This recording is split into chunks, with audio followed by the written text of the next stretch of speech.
Denton Lyle had been driving trucks for nearly 15 years, and in all that time, he thought he'd seen everything the road had to offer. He'd driven through blizzards that turned the world into a wall of white static, pushed through dust storms in West Texas where the sun turned blood red at noon, and once he'd even watched a funnel cloud touch down maybe 3 miles to his right, while he white-knuckled the steering wheel and prayed his rig wouldn't flip. But nothing, absolutely nothing in his decade and a half on the road had prepared him for what he was about to experience on a lonely stretch of Highway 686 in the New Mexico desert. People called him Denny. It was shorter, friendlier, easier to say over the CB radio when you were trying to warn someone about a smoky up ahead, or just shooting the breeze to stay awake on a long haul. Denny was 42 years old, divorced, with a daughter he saw twice a month when his routes brought him back through Albuquerque. He wasn't a big guy, maybe 5'9" and 170 pounds, but he had the kind of weathered, sun-damaged face that made him look older than he was. His hands were calloused from years of wrestling with steering wheels and tie-down straps, and he had a habit of chewing on toothpicks to keep himself from buying another pack of cigarettes. He'd quit smoking 3 years ago, but the urge still hit him hard on nights like this, when the road stretched out empty and endless and the silence in the cab felt thick enough to choke on. It was late October, and Denny was hauling a load of construction equipment from Gallup to Farmington. The route took him up through the northwestern corner of New Mexico, through the kind of country that looked like the surface of Mars, all red rock and scrub brush and nothing else for miles in every direction. During the day, it was beautiful in a stark, unforgiving kind of way, but at night it became something else entirely. At night, the desert transformed into a vast, black emptiness that seemed to swallow up everything, even sound. Denny had driven this route dozens of times before, and he knew every curve, every grade, every place where the road dipped down into an arroyo and then climbed back up the other side. He could practically drive it in his sleep, which was good, because it was just past 2 in the morning and he was fighting to keep his eyes open. The highway was completely deserted. Denny hadn't seen another vehicle in over an hour, not even another truck. That wasn't unusual for this time of night on this particular stretch of road, but it always made him a little uneasy. There was something about being the only living soul for miles around that got under his skin, made him think too much about what would happen if something went wrong out here. If his truck broke down, if he had a medical emergency, if anything happened, he'd be on his own until someone else happened to pass by, and that could be hours. He'd heard stories about truckers who died out here in the desert, heart attacks mostly, and weren't found until the next day when another driver spotted their rig on the shoulder and called it in. Denny shook his head, trying to clear away the morbid thoughts. He was fine. The truck was running smooth, the engine humming along like a purr, and he had maybe another hour before he'd hit Farmington and find a place to park for the night. He reached over and turned up the radio, hoping some music would help keep him alert, but all he got was static. That was another thing about this stretch of highway. Radio reception was terrible. Too far from any major cities, too many mountains in the way. He flipped through the channels, searching for anything, even a scratchy AM station playing Spanish-language talk radio, but there was nothing. Just that endless hiss of white noise. With a sigh, Denny gave up on the radio and switched over to his CB instead. At least with the CB, he might be able to catch some chatter from other truckers, even if they were miles away. The CB could reach pretty far out here in the flat desert, especially at night when the atmosphere did weird things with radio signals. He picked up the mic and keyed it, his voice coming out rough from too much coffee and not enough sleep. Breaker 19, this is Denny heading north on 66. Anybody out there got their ears on? He waited, listening to the static, hoping for a response. Sometimes other drivers would answer just to break up the monotony of the drive, swap stories or warnings about road conditions up ahead. But tonight there was nothing. Just more static, punctuated by the occasional pop or crackle that might have been atmospheric interference or might have been something else entirely. Denny set the mic back in its cradle and settled in for another hour of silence. The road ahead was perfectly straight, the white lines glowing in his headlights like twin tracks leading off into infinity. On either side of the highway, the desert was pitch black, the kind of darkness you only got when you were far from any town, any house, any source of light at all. Denny could see stars overhead, thousands of them, so bright and clear they looked like someone had punched holes in the sky. He'd always liked looking at the stars when he was out here, liked feeling small and insignificant in a way that was somehow comforting. Whatever problems he had, whatever mistakes he'd made, they didn't matter much when you looked at it from that perspective. That's when he saw the truck. It was parked on the shoulder about a quarter-mile ahead, no lights on, just a dark shape against the darker desert. As Denny got closer, his headlights picked it out in more detail. A big rig, probably a Kenworth or a Peterbilt, with a standard trailer attached. The truck was facing the same direction Denny was traveling, like the driver had pulled over and just stopped. There were no hazard lights flashing, no flares set out, nothing to indicate the driver was having mechanical trouble or needed assistance. The truck was just sitting there, silent and still, like it had been abandoned.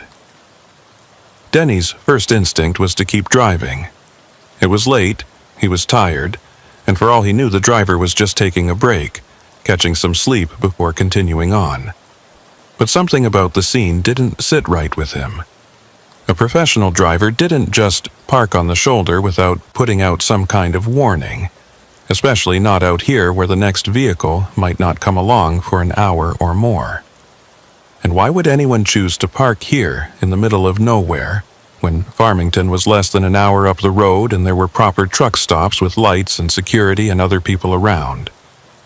Against his better judgment, Denny eased off the accelerator and started to slow down. He told himself he'd just do a quick check, make sure everything was okay, maybe knock on the cab door and see if the driver needed help. It was the right thing to do, the trucker code, looking out for each other when you were out here on the road alone. He pulled his rig onto the shoulder about 50 feet behind the parked truck, put on his hazard lights, and set the air brake. The sudden silence when he shut off the engine was startling. Out here, away from the highway noise, the quiet was absolute, almost physical in its intensity.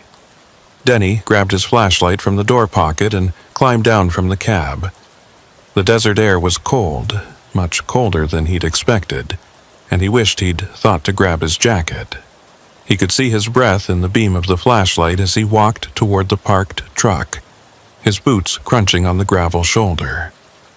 As he got closer, he could see that the truck was old, maybe 20 years or more, with faded paint and rust spots on the trailer. The license plate was so covered in dust he couldn't read it. "Hello?" Denny called out, his voice sounding small and strange in the vast emptiness. "Anybody there? You need some help?" There was no answer. Denny walked up to the driver's side door and shone his flashlight through the window. The cab was empty. No driver, no sleeping bag, no personal belongings that he could see. The seats looked like they hadn't been sat in for a long time, and there was a layer of dust on the dashboard that suggested the truck had been sitting here for days, maybe weeks. That didn't make any sense. How could a truck just be abandoned out here like this? Where had the driver gone? Denny walked around to the back of the trailer, playing his flashlight beam over the doors. They were closed and locked, and when he gave them a tug, they didn't budge. Whatever was inside, if anything, was sealed up tight. He walked back around to the driver's side, more confused than ever. This whole situation was wrong. Even if the driver had abandoned the truck for some reason, even if he'd gotten a ride with another trucker or called someone to pick him up, there should have been some indication of what had happened. But there was nothing. Just this ghost truck sitting on the side of the highway, like it had materialized out of thin air. That's when he heard it. A voice crackling and distorted, coming from inside the truck's cab. It took Denny a moment to realize what he was hearing. It was the CB radio, and someone was talking on it. "Denny, Denny Lyle." Denny froze, his hand on the truck's door handle. The voice had said his name. Someone on the CB radio had just said his name. That was impossible. The truck was empty, abandoned. There was no one inside to key the mic. And even if there had been, how would they know his name? He hadn't given his full name over the radio, just his handle, just Denny. The voice came again, clearer this time, and Denny felt ice water run down his spine. "Denny Lyle, we've been waiting for you." Denny took a step back from the truck, his heart hammering in his chest. This wasn't right. None of this was right. He turned and started walking quickly back toward his own rig, the flashlight beam bobbing and weaving as he moved. Behind him, the voice continued, growing louder, more insistent, even though he was getting farther away from the abandoned truck. "Don't leave, Denny. We need to talk. We have so much to tell you." Denny broke into a run. He didn't care how it looked, didn't care if he was overreacting to something that had a perfectly rational explanation. Every instinct he had was screaming at him to get back to his truck, to get the hell away from this place, to put as many miles as possible between himself and that voice on the radio. He reached his cab, hauled himself up into the driver's seat, and slammed the door behind him. His hands were shaking as he turned the key, and for one terrible moment he thought the engine wasn't going to start, but then it caught and roared to life. Denny threw the truck into gear and pulled back onto the highway, his tires kicking up gravel as he accelerated away from the abandoned truck. He kept his eyes on the road ahead, refusing to look in his mirrors, refusing to see if the abandoned truck was still sitting there on the shoulder, or if it had somehow disappeared the same way it had appeared. His CB radio crackled, and Denny reached over to turn it off, but before his hand could reach the knob, that voice came through again, crystal clear now, as if the person speaking was sitting right there in the cab with him. "You can't run from us, Denny. We're already here. We've always been here, and we know exactly where you're going." Denny's hand hovered over the CB, frozen in place. The voice was different now. Multiple voices speaking in unison, layered over each other in a way that made his head hurt. They weren't speaking English anymore, at least not any English he could understand. The words were wrong, twisted, like someone had taken a recording of human speech and played it backwards, then forwards again at the wrong speed. And then, as suddenly as it had started, the voice stopped. The CB went silent, not even static, just dead air. Denny sat there in the driver's seat, his knuckles white on the steering wheel, his breath coming in short, sharp gasps. He told himself it had been some kind of prank, some bored trucker with too much time on his hands playing games on the radio. But he didn't believe it. He'd heard the voice say his full name, his real name, not just his CB handle. And he'd seen that abandoned truck, sitting there in the middle of nowhere with no explanation for how it had gotten there or where the driver had gone. Denny drove for another 20 minutes before he started to calm down. His heart rate slowed, his breathing evened out, and he began to feel foolish for panicking the way he had. He'd been on the road too long, was too tired, and his mind had played tricks on him. That had to be it. The truck had probably belonged to another driver who'd had mechanical trouble and hitched a ride with someone else. The voice on the CB had been some kind of weird radio interference, or maybe another trucker who'd looked up his name from his company's logo on the side of his trailer. There was a rational explanation for everything. There had to be. But deep down, in a place he didn't want to acknowledge, Denny knew that wasn't true. Something had happened back there on the highway. Something that didn't fit into the neat categories of mechanical failures and radio glitches. something that existed in the spaces between rational explanations, in the dark corners where logic couldn't reach. Denny was about 10 miles from Farmington when he saw the lights in his rearview mirror. At first, he thought it was another truck coming up behind him, but as the lights got closer, he realized they were wrong. They were too high off the ground, too bright, and they were moving faster than any truck should be able to move. Within seconds, the vehicle was right behind him, close enough that Denny could feel his trailer shudder from the air displacement. He glanced in his side mirror and felt his stomach drop. It was the abandoned truck, the same old Kenworth with the faded paint and rusted trailer, but now it was moving, barreling down the highway at speeds that should have been impossible for a rig that size. The cab was dark, no lights on inside, and Denny couldn't see anyone behind the wheel. It was as if the truck was driving itself, chasing him down the empty highway in the dead of night. Denny pressed down on the accelerator, pushing his own truck as fast as it would go. But the abandoned truck matched his speed effortlessly. It stayed right on his bumper, so close that if Denny hit his brakes, they would have collided.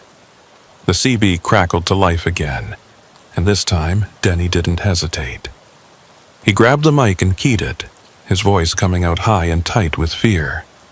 "Who are you? What do you want?" The response was immediate.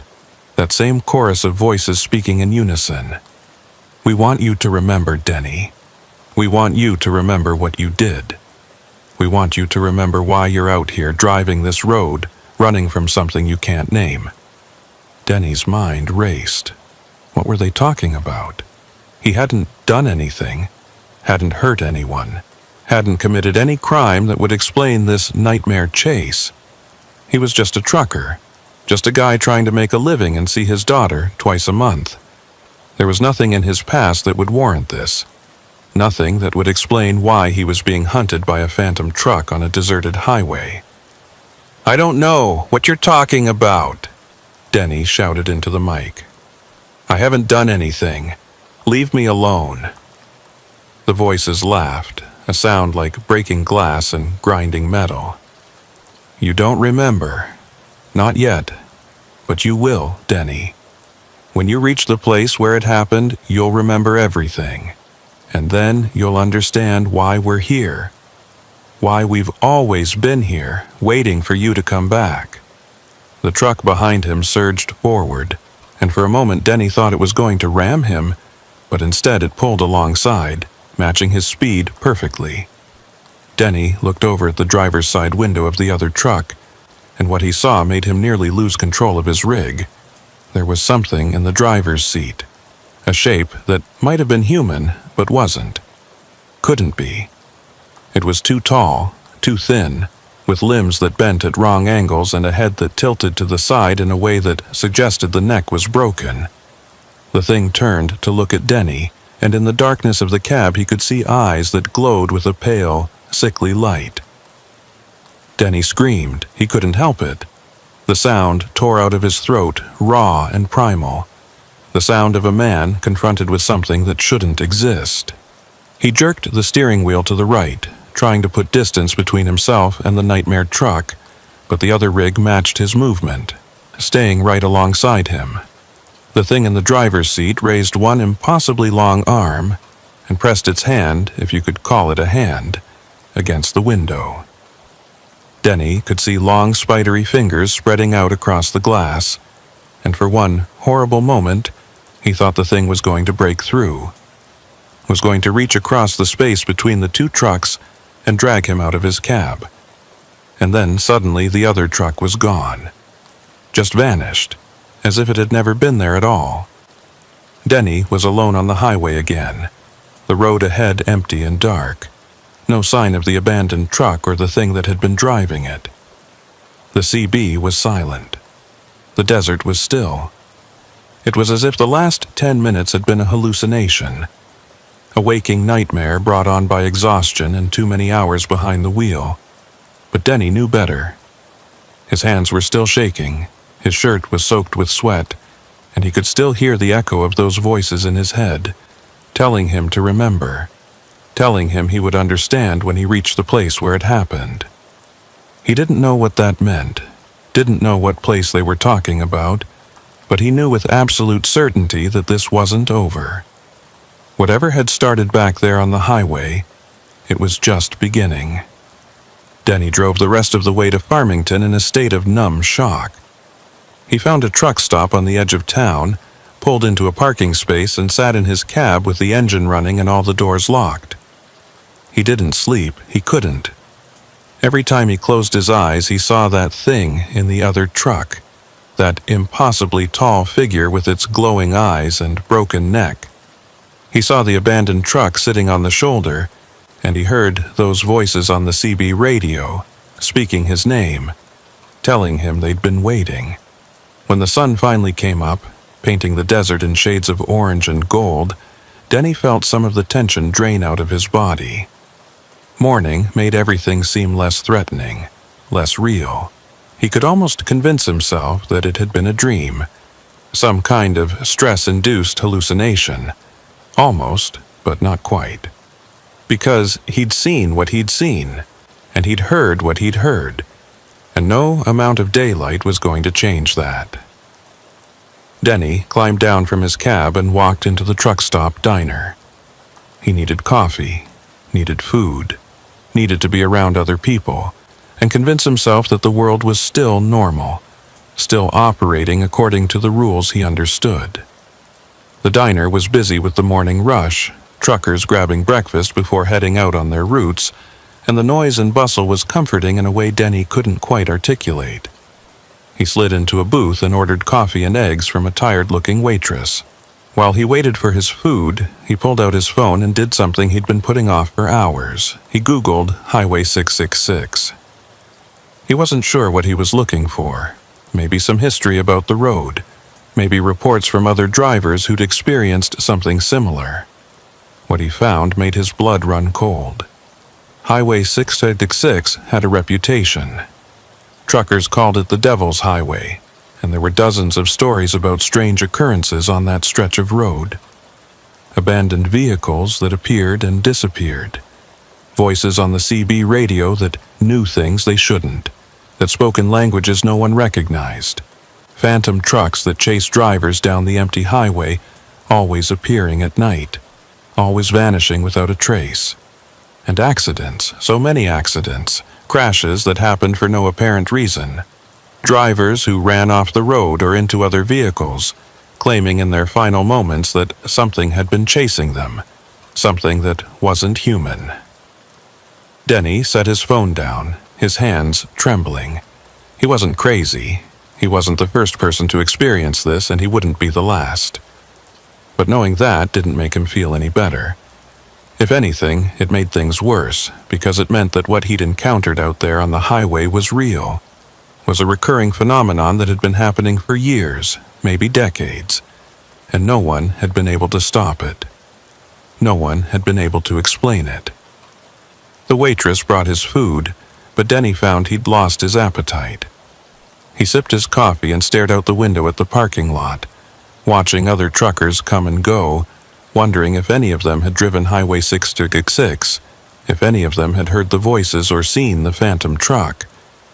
He wanted to ask, wanted to find someone who would understand what he'd been through. But he knew how crazy he would sound. His phone buzzed, and Denny looked down to see a text from his dispatcher. Another load was ready for pickup in Gallup, heading back down to Albuquerque.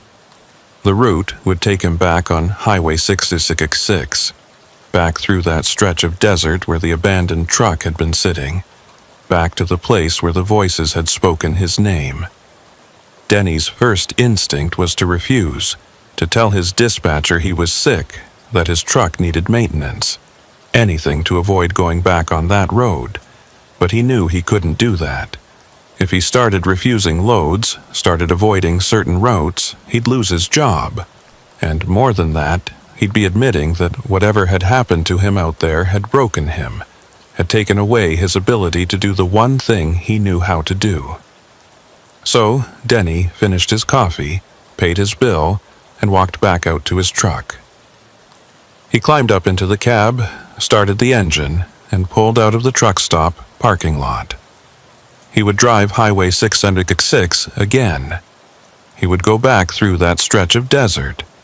And if the voices came back, if the phantom truck appeared in his mirrors, he would face it. He didn't have a choice. But as Denny merged onto the highway and pointed his truck south, back toward that lonely stretch of road through the New Mexico desert, he couldn't shake the feeling that he was driving towards something. Some inevitable confrontation that had been waiting for him all along. The voices had told him he would remember when he reached the place where it happened, and Denny was terrified that they were right, that somewhere in his past there was something he'd forgotten, something he'd buried deep in his memory where it couldn't hurt him, something that was about to come back. Denny drove south for 3 hours before he had to stop again. His hands were cramping from gripping the steering wheel too hard, and his eyes felt like they were full of sand from staring at the road without blinking. He'd been checking his mirrors obsessively, watching for any sign of that phantom truck, any flicker of headlights that didn't belong, but the highway had remained mercifully empty. Just him and the desert and the sun climbing higher in the morning sky, burning away the shadows that had terrified him during the night. He pulled into a small truck stop just outside of Gallup, a place called the Desert Rose that catered mostly to local traffic. It wasn't much, just a gas station with a few diesel pumps and a convenience store that sold overpriced snacks and energy drinks. But it was busy enough that Denny felt safe there. He parked his rig away from the main building, killed the engine, and sat for a moment in the silence trying to gather his thoughts. His phone showed it was just past 9 in the morning. In a normal world, on a normal day, he would have been exhausted from driving through the night and ready to catch a few hours of sleep before picking up his next load. But this wasn't a normal day, and Denny knew that if he closed his eyes now, he'd see that thing in the driver's seat of the phantom truck. Those glowing eyes and that broken neck and those impossibly long fingers pressing against the glass. So instead of sleeping, Denny climbed down from his cab and went inside the convenience store. He needed to move, needed to be around other people, needed to do something normal and mundane that would convince him the world still made sense. The store was surprisingly crowded for a weekday morning, with a mix of truckers and local workers grabbing coffee before heading to their jobs. Denny poured himself a large cup from the self-serve machine, added enough sugar to make it almost drinkable, and wandered up and down the aisles without really seeing what was on the shelves. He ended up at the counter behind a woman who was buying lottery tickets and arguing with the clerk about which numbers were lucky. Denny waited patiently, sipping his coffee and trying not to think about the voices on the CB radio, about what they'd said about him remembering something when he reached the place where it happened. What place? What was he supposed to remember? His mind kept circling back to that question, trying to find an answer that made sense, but there was nothing, no memory of ever doing anything on Highway 666 that would explain what had happened to him last night. He'd driven that route dozens of times over the years, and it had always been just another stretch of highway, no different from 1,000 other stretches he'd driven across the country. The woman finally finished buying her tickets and left, and Denny stepped up to the counter. The clerk was a young guy, maybe 25, with a scraggly beard and tired eyes that suggested he'd been working the night shift. He rang up Denny's coffee without looking at him, his movements automatic and bored. Denny paid and was about to leave when something made him stop, some impulse he couldn't quite name. "Hey," Denny said, his voice coming out rougher than he'd intended. "You ever hear any stories about Highway 666? Like weird stuff that happens out there?" The clerk looked up at him, and for just a moment something flickered across his face, something that might have been recognition or might have been fear, but then it was gone, replaced by a carefully neutral expression. "What kind of weird stuff?" Denny hesitated. He didn't want to sound crazy, didn't want to tell this kid about phantom trucks and voices on the CB radio that knew his name.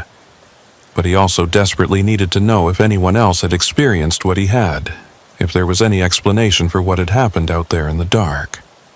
Just, strange things. Abandoned vehicles, radio interference, that kind of thing. The clerk was quiet for a long moment, his eyes searching Denny's face. Then he leaned forward slightly, his voice dropping to just above a whisper. "You saw something out there, didn't you, last night?" Denny felt his heart rate spike. "How did you know it was last night?" "Because it's always at night," the clerk said. "That's when they come out. That's when the road shows you what it really is." He glanced around the store, making sure no one else was close enough to hear. "Look, man, I don't know what you saw, and honestly, I don't want to know. But if you're smart, you'll find a different route. Highway 666 isn't right. It hasn't been right for a long time, maybe never was. People see things out there, hear things, and some of them don't come back. The ones that do, they're changed. You can see it in their eyes." Denny wanted to press him for more information, wanted to demand that the clerk tell him everything he knew about the highway and what happened to the drivers who didn't come back. But something in the kid's expression stopped him. The clerk looked genuinely frightened, and Denny realized that pushing too hard would just make him shut down completely. So instead, Denny just nodded and said, "Thanks for the warning." The clerk nodded back, already turning away to help the next customer. "Be careful out there, and whatever you do, don't stop on the highway after dark. Not for anything." Denny left the store and walked back to his truck, the clerk's words echoing in his head. Don't stop on the highway after dark. But he'd already done that, had already pulled over to check on that abandoned truck, and look where that had gotten him.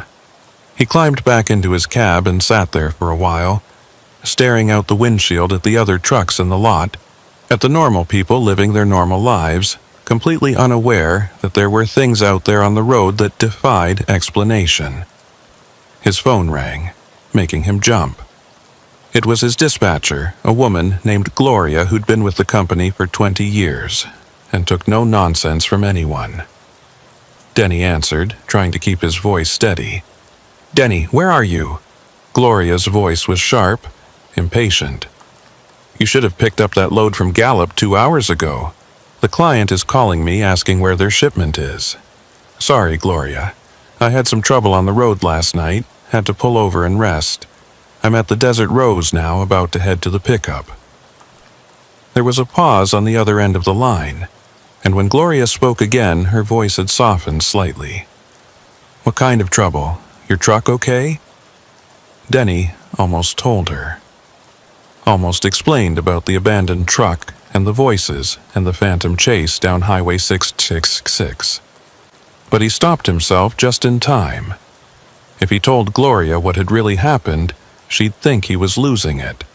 Would probably order him to come back to the terminal for a drug test and a psychological evaluation. And maybe she'd be right to do that. Maybe he was losing it. Maybe the whole thing had been some kind of stress-induced breakdown, and he needed help. "Just got tired," Denny said finally. "Needed to pull over before I fell asleep at the wheel. I'm good now. I'll pick up the load and have it delivered on schedule." Gloria made a skeptical noise but didn't push. "Fine, but don't make a habit of this, Denny. You're one of my best drivers, but even you can't just disappear for hours without calling in. The clients don't care about your excuses, they just want their freight delivered on time. I understand. It won't happen again. See that it doesn't."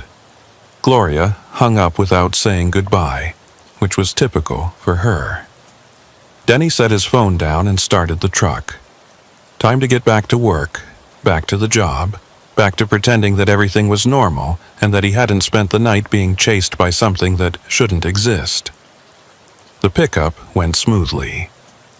The warehouse in Gallup had his paperwork ready, and the forklift operators loaded his trailer with pallets of auto parts in less than an hour. Denny did his inspection, signed the bills of lading, and was back on the road by noon. His route would take him south to Albuquerque, then east toward Santa Fe. If traffic was light and he didn't hit any delays, he'd have the load delivered by evening and could find a proper truck stop to park at for the night. Somewhere with lights and security cameras and other drivers around. Somewhere he wouldn't be alone. But first, he had to drive Highway 606 again. Had to go back through that stretch of desert where the abandoned truck had been sitting, where the voices had spoken his name over the CB radio. The dispatcher had routed him that way because it was the fastest option, the most direct path between Gallup and Albuquerque. Denny could have requested a different route, could have taken the long way around through Farmington and down through the mountains, but that would have added 3 hours to his drive and raised questions he didn't want to answer. So he was going back. Back to the Devil's Highway.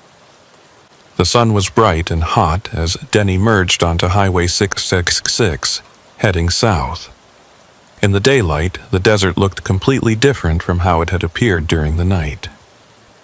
Instead of an endless black void filled with unseen threats, it was a landscape of stark beauty, all red rock and blue sky, and the occasional cluster of scrub brush clinging to life in the arid soil.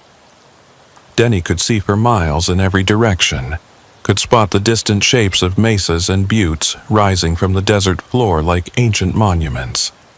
It was hard to believe that this was the same road that had terrified him just hours earlier.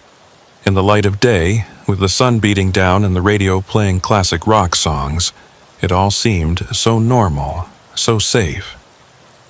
Denny tried to relax, tried to let the familiarity of driving soothe his jangled nerves.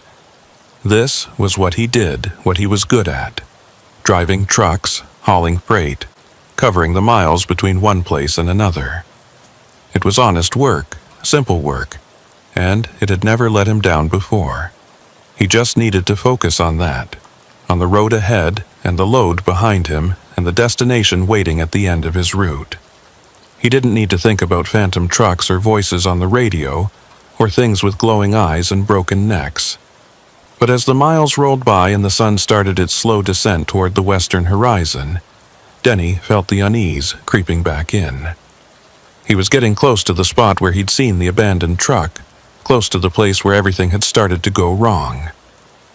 He found himself watching the shoulder of the highway, looking for that dark shape against the desert, half expecting to see the old Kenworth still sitting there waiting for him. But there was nothing. Just empty road and empty desert and the occasional highway sign marking the miles to the next town. Denny was about 5 miles from where he'd seen the abandoned truck when his CB radio crackled to life. He tensed immediately, his hands tightening on the steering wheel, but it was just normal chatter from other truckers on the road. Someone was asking about road conditions up ahead. Someone else was complaining about the price of diesel. It was mundane and boring and exactly what Denny needed to hear.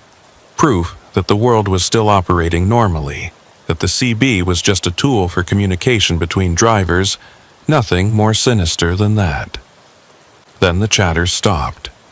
Abruptly, mid-sentence, like someone had flipped a switch and cut off all the voices. The CB went silent, not even static, just that same dead air that Denny had heard last night. He reached over to adjust the squelch, thinking maybe he'd lost the signal, but before his hand could touch the knob, a voice came through. "Hello, Denny." It was a different voice this time. Not the chorus of layered sounds he'd heard during the night, but a single voice, clear and distinct. A woman's voice, soft and gentle, almost friendly. But there was something wrong with it, something that made the hair on the back of Denny's neck stand up. It was too calm, too measured, like someone reading from a script. "We're glad you came back," the voice continued. "We were worried you might try to avoid us, might take a different route, but here you are, right where you need to be." Denny grabbed the CB mic, his heart pounding. "Who is this? How do you know my name?" The woman's voice laughed, a sound like wind chimes in a gentle breeze. "We know everything about you, Denny Lyle. We know where you were born, where you went to school, the name of your first girlfriend.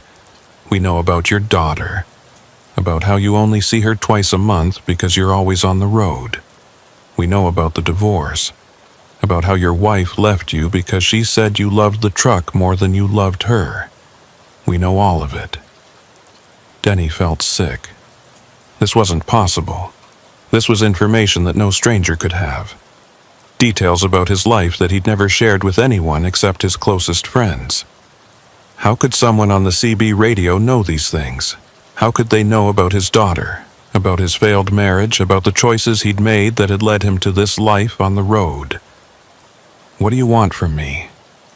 Denny's voice came out shaky, barely controlled. We want you to remember, the woman said. We want you to go back to the place where it happened. We want you to face what you did. I didn't do anything, Denny shouted into the mic. I don't know what you're talking about. Yes, you do, the voice said, and now it was changing, deepening, becoming multiple voices again, male and female and something in between, all speaking in perfect synchronization. You know exactly what we're talking about. You've known since the moment you saw the truck last night. You've known since you heard us call your name.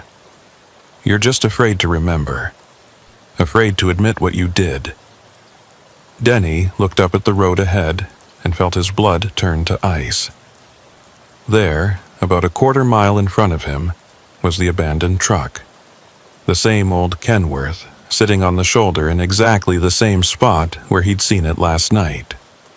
In broad daylight, with the sun still high in the sky, it should have looked ordinary, explainable. But it didn't. It looked wrong, out of place, like something that had been cut from a different reality and pasted onto this one. As Denny got closer, he could see that the truck hadn't moved at all since last night. It was in the exact same position, facing the same direction, with the same coating of dust on the windshield. And standing next to the driver's side door, as if she'd been waiting there all along, was a woman. She was wearing a highway patrol uniform, complete with the wide-brimmed hat and the reflective sunglasses that all state troopers seemed to favor. She was waving at Denny, motioning for him to pull over, and for one wild moment Denny thought about just blowing past her, about keeping his foot on the accelerator and putting as many miles as possible between himself and this cursed stretch of highway. But he couldn't do that.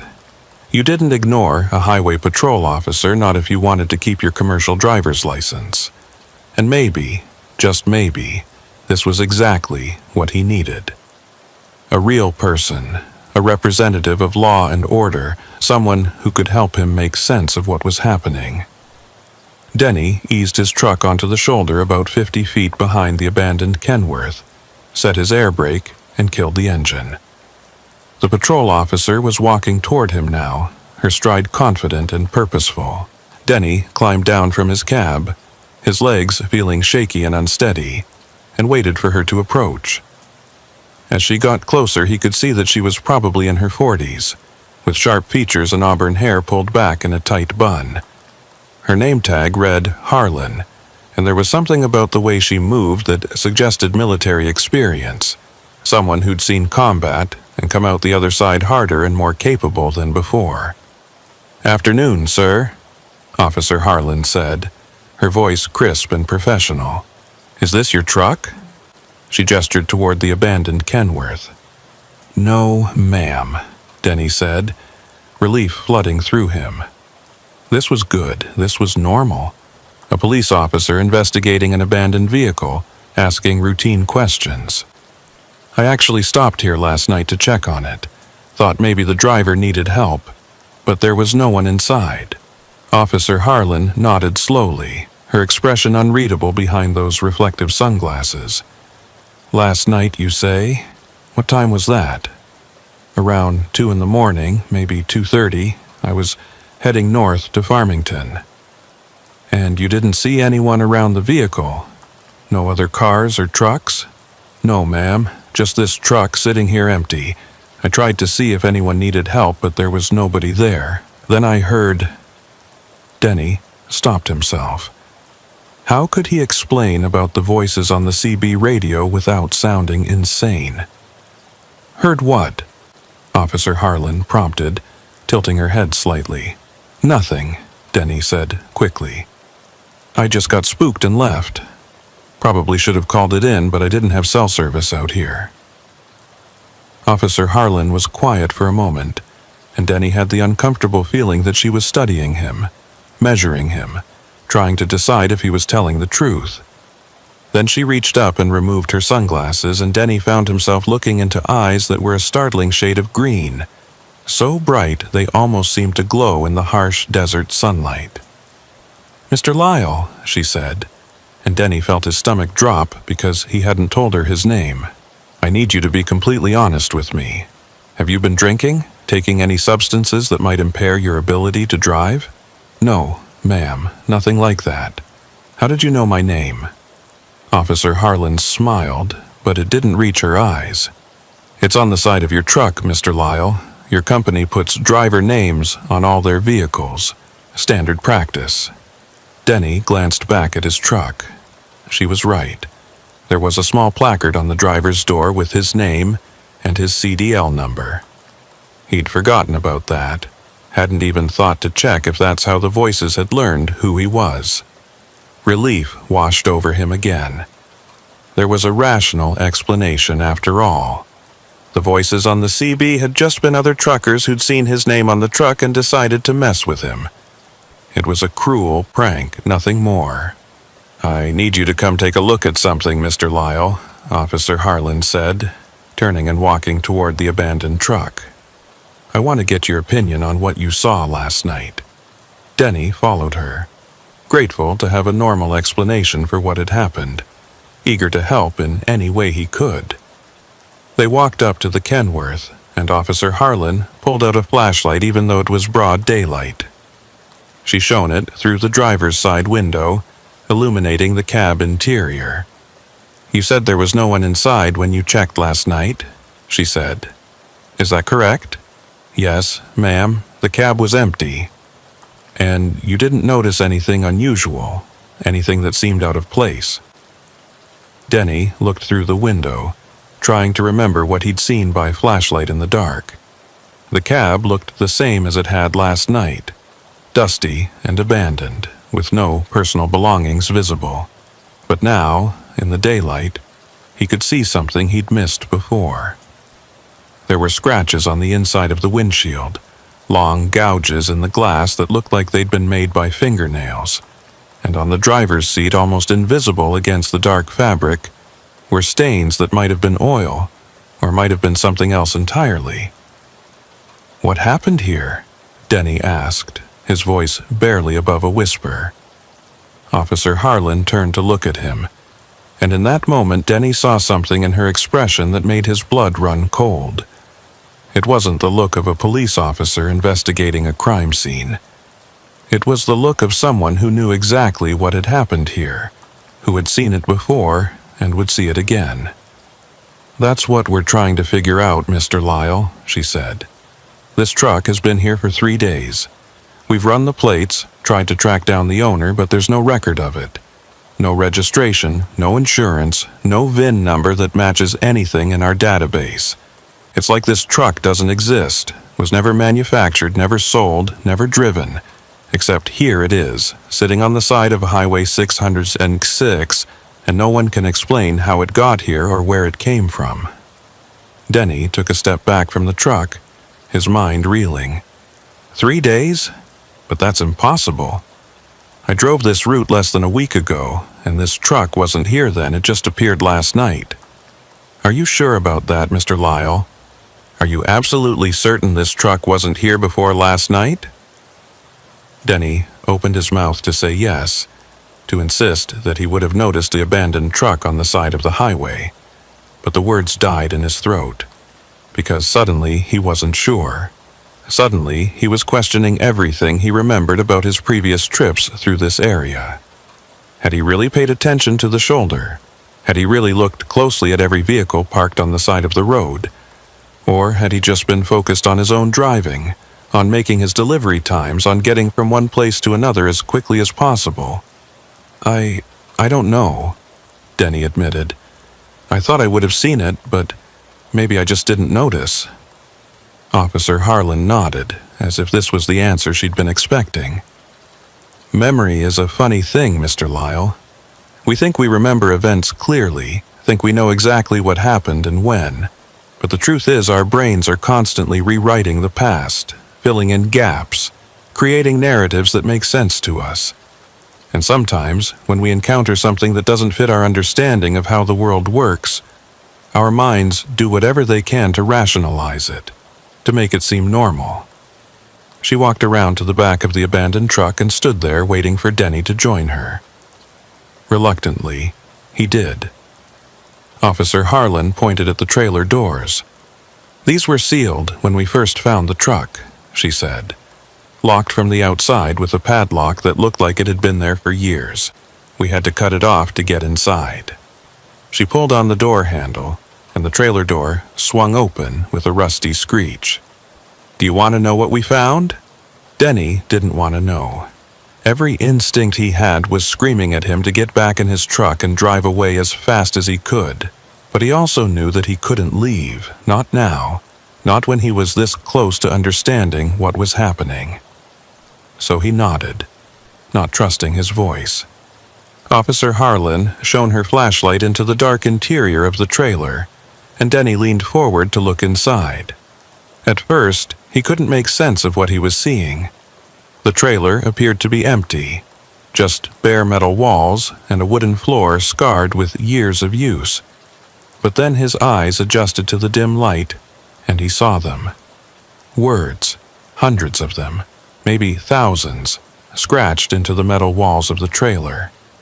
Names, dates, messages carved with desperate urgency by hands that must have been bleeding by the time they finished. Denny stepped closer, squinting to read the words. Most of them were just names, simple identifications of people who had been in this trailer at some point. But some of the messages were longer, more detailed. Tell my family I love them. I didn't deserve this. He's coming back. And there, near the front of the trailer, carved in letters 6 inches high, Denny Lyle was here. Denny's legs went out from under him. He would have fallen if Officer Harlan hadn't caught him, her strong hands gripping his arms and holding him upright. His mind was spinning, rejecting what his eyes were showing him. That was impossible. He'd never been in this trailer, had never carved his name in these walls. But there it was, his full name spelled out in crude letters, the metal around each stroke worn smooth, as if the carving was old, had been there for years. I don't understand, Denny gasped. I've never been in there. I've never seen this truck before last night. How is my name in there? Officer Harlan released him, letting him stand on his own. The question isn't how your name got in there, Mr. Lyle. The question is when. Because according to the wear pattern on those carvings, your name has been in that trailer for at least 10 years. Maybe more. 10 years. Denny tried to think back, tried to remember where he'd been 10 years ago, what routes he'd been driving, but his mind was a blank fog. 10 years ago would have been 2013, around the time his marriage was falling apart, when he'd been taking every load he could get just to stay away from home and avoid the fighting. He'd driven Highway 66 dozens of times that year, maybe hundreds. Could something have happened then? Could he have somehow ended up in that trailer and not remembered it? I need you to think very carefully, Mr. Lyle, Officer Harlan said, her voice taking on an urgent tone. Has anything strange happened to you on this highway before? Any lost time? Any gaps in your memory? Anything you can't explain? Denny shook his head, but even as he did, something was tugging at the edges of his consciousness. Some memory that was trying to surface but couldn't quite break through. There was something. Some night, some drive, something that had happened that he'd forgotten or suppressed or simply refused to acknowledge. There was... Denny started. then stopped. The memory was too vague, too uncertain. There was one night, I think it was winter, maybe January or February of 2013. I was driving this route, heading north, and I lost about 4 hours. I thought I'd just fallen asleep without realizing it, pulled over somewhere and dozed off. But when I woke up, I was still driving, still moving down the highway, and I couldn't remember anything from the last 4 hours. Not a single mile of it. Officer Harlan's expression didn't change, but Denny saw something flicker in those two bright green eyes. And you never told anyone about this? Never reported it to your company? No, I was afraid they'd think I was unsafe, that I was falling asleep at the wheel. I needed the job. I couldn't afford to lose it. What else do you remember about that night? Denny closed his eyes, trying to focus on the memory, trying to bring it into sharper detail. It was cold. There was snow on the ground, and when I finally pulled into a truck stop and checked myself in the mirror, I had a bruise on my forehead, right here. He touched the spot above his left eye. I figured I'd bumped my head on something when I was loading or unloading, but I couldn't remember doing it. Anything else? Any other physical evidence that something had happened? My clothes smelled strange, like metal and diesel and something else I couldn't identify, and my hands were shaking so bad I could barely hold a cup of coffee. Denny opened his eyes and looked at Officer Harlan. I convinced myself it was nothing, just stress and exhaustion. But it wasn't nothing, was it? Officer Harlan was quiet for a long moment. Then she reached into her pocket and pulled out a small notebook, flipping through pages covered in tight, neat handwriting. Mr. Lyle, in the past 15 years, 17 truck drivers have disappeared on Highway 66, just vanished, leaving their rigs on the side of the road with the engines still running. Some of them were found eventually, wandering in the desert miles from their trucks, with no memory of how they'd gotten there. Others were never found at all, and every single one of them, before they disappeared, reported the same things you've reported. Voices on the CB radio, phantom trucks that appeared and disappeared, lost time they couldn't account for. She closed the notebook and looked directly at Denny. I'm not really a highway patrol officer, Mr. Lyle. My name is Maeve Harlan, and I'm an investigator with a federal task force that specializes in anomalous events. We've been monitoring Highway 666 for 7 years, trying to understand what's happening here, why this particular stretch of road seems to be a focal point for phenomena that we can't explain through conventional means. Denny stared at her, trying to process this new information. You're saying this is real? That what I experienced last night, what I'm seeing now, it's actually happening? Yes, Maeve said simply. It's real. We don't know what it is or why it happens, but it's real. And if your name is in that trailer, if you were part of whatever this is 10 years ago, then you're connected to it in a way we don't fully understand. The fact that you're having these experiences now, that the voices are calling to you, suggests that something is trying to bring you back to that moment, to make you remember what happened during those lost 4 hours. Denny felt like he was going to be sick. This was too much, too big, too far outside anything he could comprehend. What am I supposed to do? Maeve stepped closer, her voice dropping to barely above a whisper. You have 2 choices, Mr. Lyle. You can run. You can get in your truck right now and drive away. Refuse to ever come back to this highway. Spend the rest of your life trying to forget what you've seen and heard. Some drivers do that. They quit trucking altogether, find new careers, new lives, anything to get away from Highway 666. And for some of them it works. The experiences stop, the memories fade, and they manage to convince themselves it was all just stress and exhaustion, and too much time alone on the road. And the other choice? You can stay, Maeve said. You can help us understand what's happening here. You can let us monitor you, document your experiences, and maybe if we're lucky, you can help us figure out what happened to those 17 drivers who disappeared. What happened to you during those 4 lost hours?" She paused, her green eyes searching his face. "The voices told you to remember, told you to go back to the place where it happened. I think they're right. I think if you want answers, if you want to understand what's happening to you, you need to remember, and I can help you do that." Denny looked back at the trailer, at his name carved into the metal wall alongside all those other names, all those other messages from people who'd been trapped in this dark space.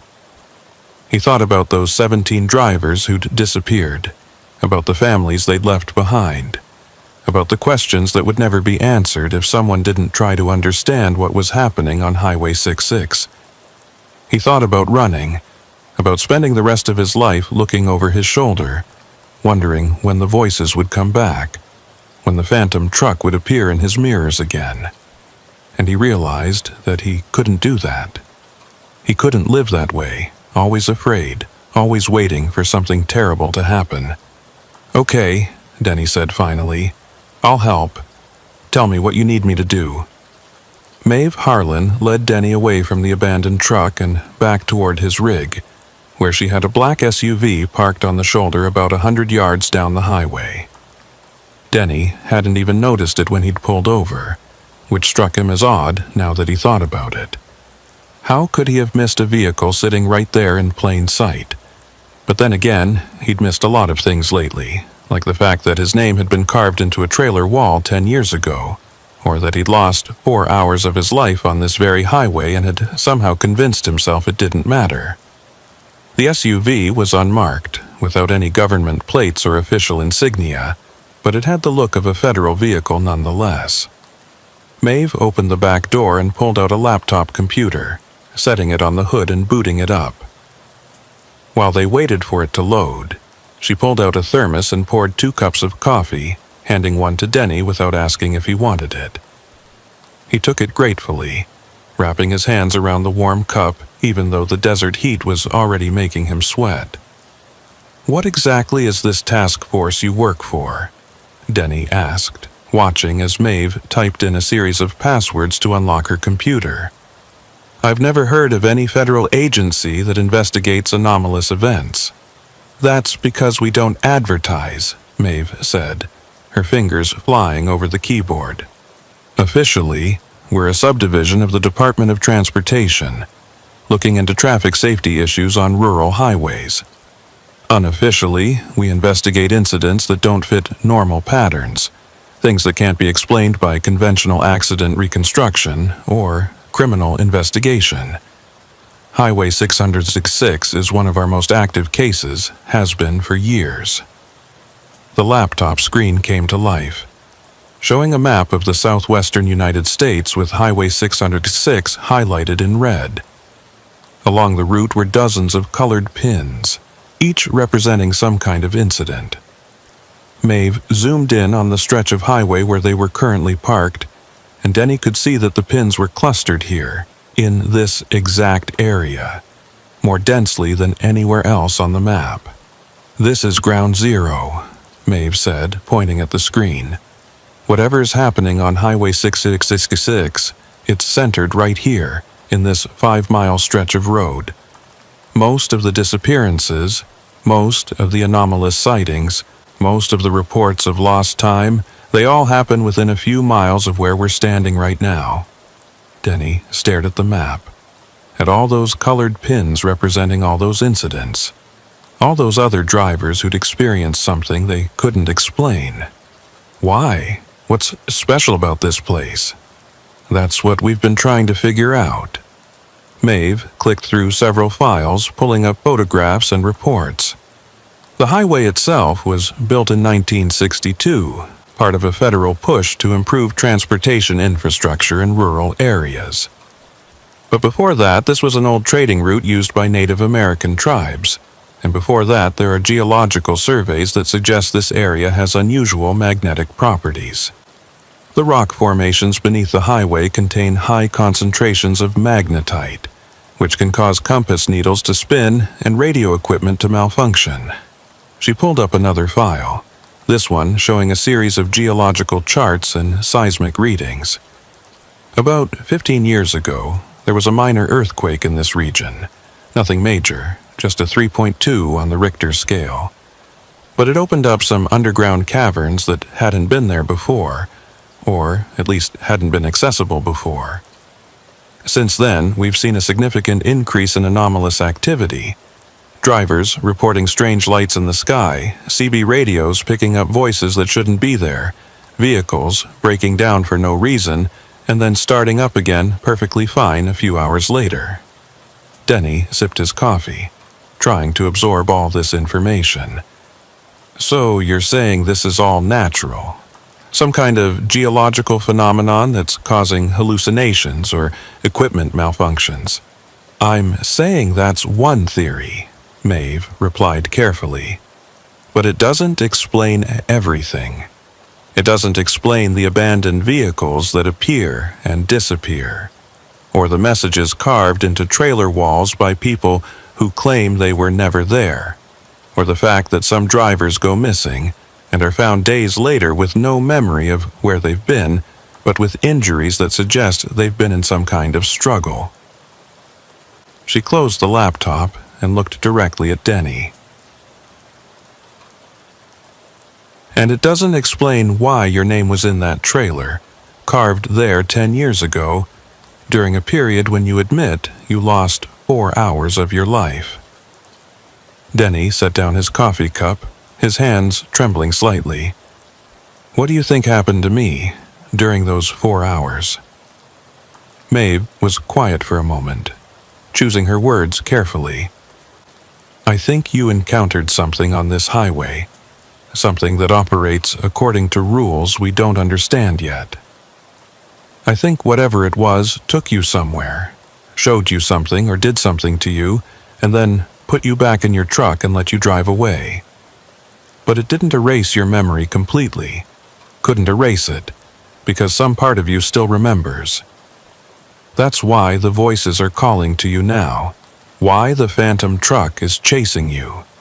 You're connected to this place, to whatever is happening here, and it wants you to come back. Come back where? To what? That's what we need to find out. Maeve pulled out a small device that looked like a modified GPS unit. This is a tracker. I want you to keep it in your truck, turned on at all times. It'll monitor your location, but it'll also record any electromagnetic anomalies in your immediate area, any fluctuations in radio frequencies, anything that might indicate you're experiencing another anomalous event. If something happens, if you see the phantom truck again, or hear the voices or lose time, this device will record it. Denny took the tracker, turning it over in his hands. It was heavier than he'd expected, with a small LCD screen and a series of buttons he didn't understand. And then what? If something happens, what am I supposed to do? You call me.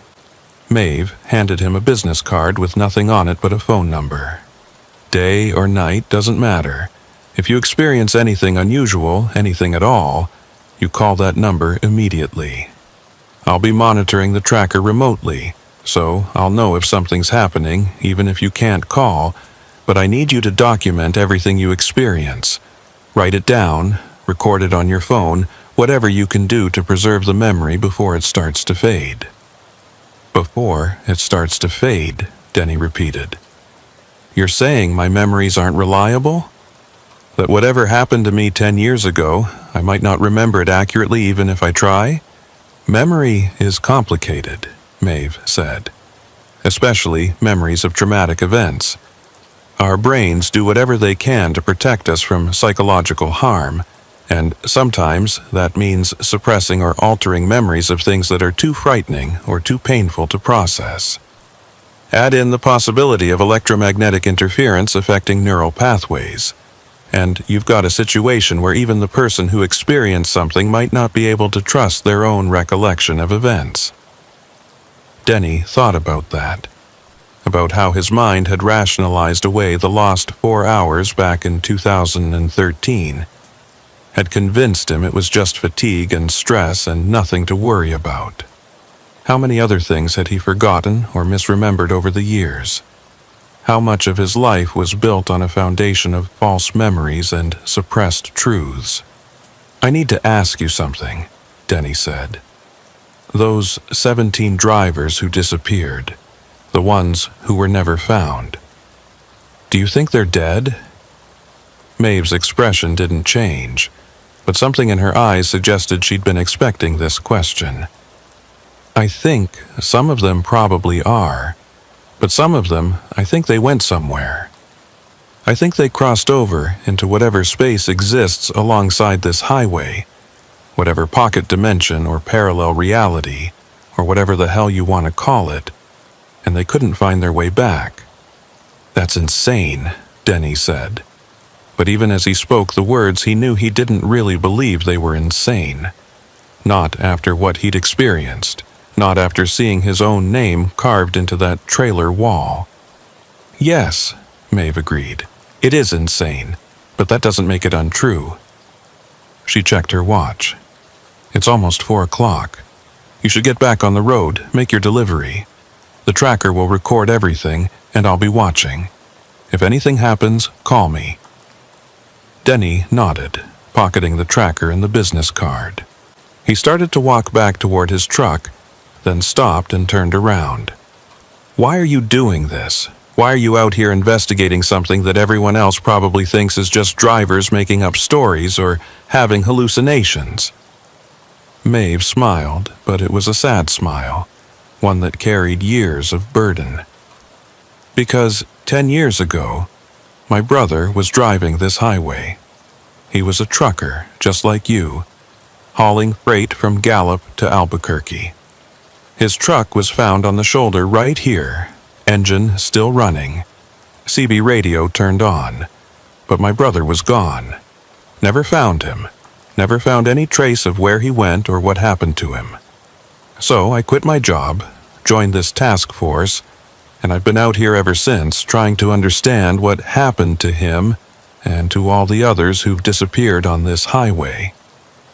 She walked back to her SUV, opened the driver's door, then paused.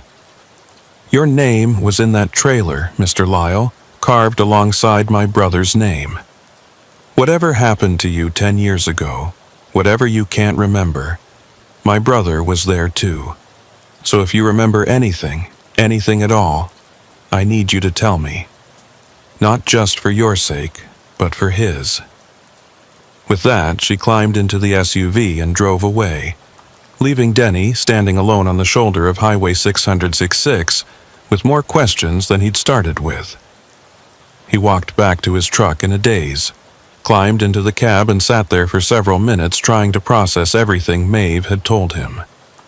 His name in the trailer, her missing brother, 17 disappeared drivers, an entire federal task force investigating what sounded like something out of a science fiction novel. Denny looked at the tracker Maeve had given him, at its blinking green LED indicating it was active and recording. He thought about throwing it out the window, about refusing to be part of whatever this was, about just driving away and pretending none of this had happened. But he knew he couldn't do that. Not when his name was carved in that trailer. Not when there were answers out there somewhere waiting to be found. He started his truck, checked his mirrors, and pulled back onto the highway. He had a delivery to make in Albuquerque, a job to do, a life to live. He would make the delivery, would document his route and his hours like he always did, and if nothing strange happened, then maybe, just maybe, this would all turn out to be some kind of elaborate misunderstanding. But Denny knew better. Deep down, in a place below conscious thought, he knew that this was just the beginning. The voices had called to him, the phantom truck had chased him, and his name was waiting for him in that trailer, carved there by hands he couldn't remember using. Something had happened to him on this highway 10 years ago, and that something wasn't done with him yet. The sun was starting to sink toward the horizon as Denny drove south, painting the desert in shades of orange and red. He passed the spot where the abandoned truck had been sitting, but now there was nothing there. Just empty shoulder and empty desert. Maeve must have had it towed away, taken somewhere for analysis, or just moved it to stop other curious drivers from pulling over to investigate. Denny found himself wondering what other evidence might be inside that trailer, what other names might be carved into those metal walls, what other messages desperate people had left behind. He'd been driving for about 20 minutes when his CB radio crackled to life. Denny tensed immediately, his hand moving toward the power switch to turn it off, but he stopped himself. If something was happening, if the voices were coming back, the tracker would record it. This might be exactly what Maeve needed.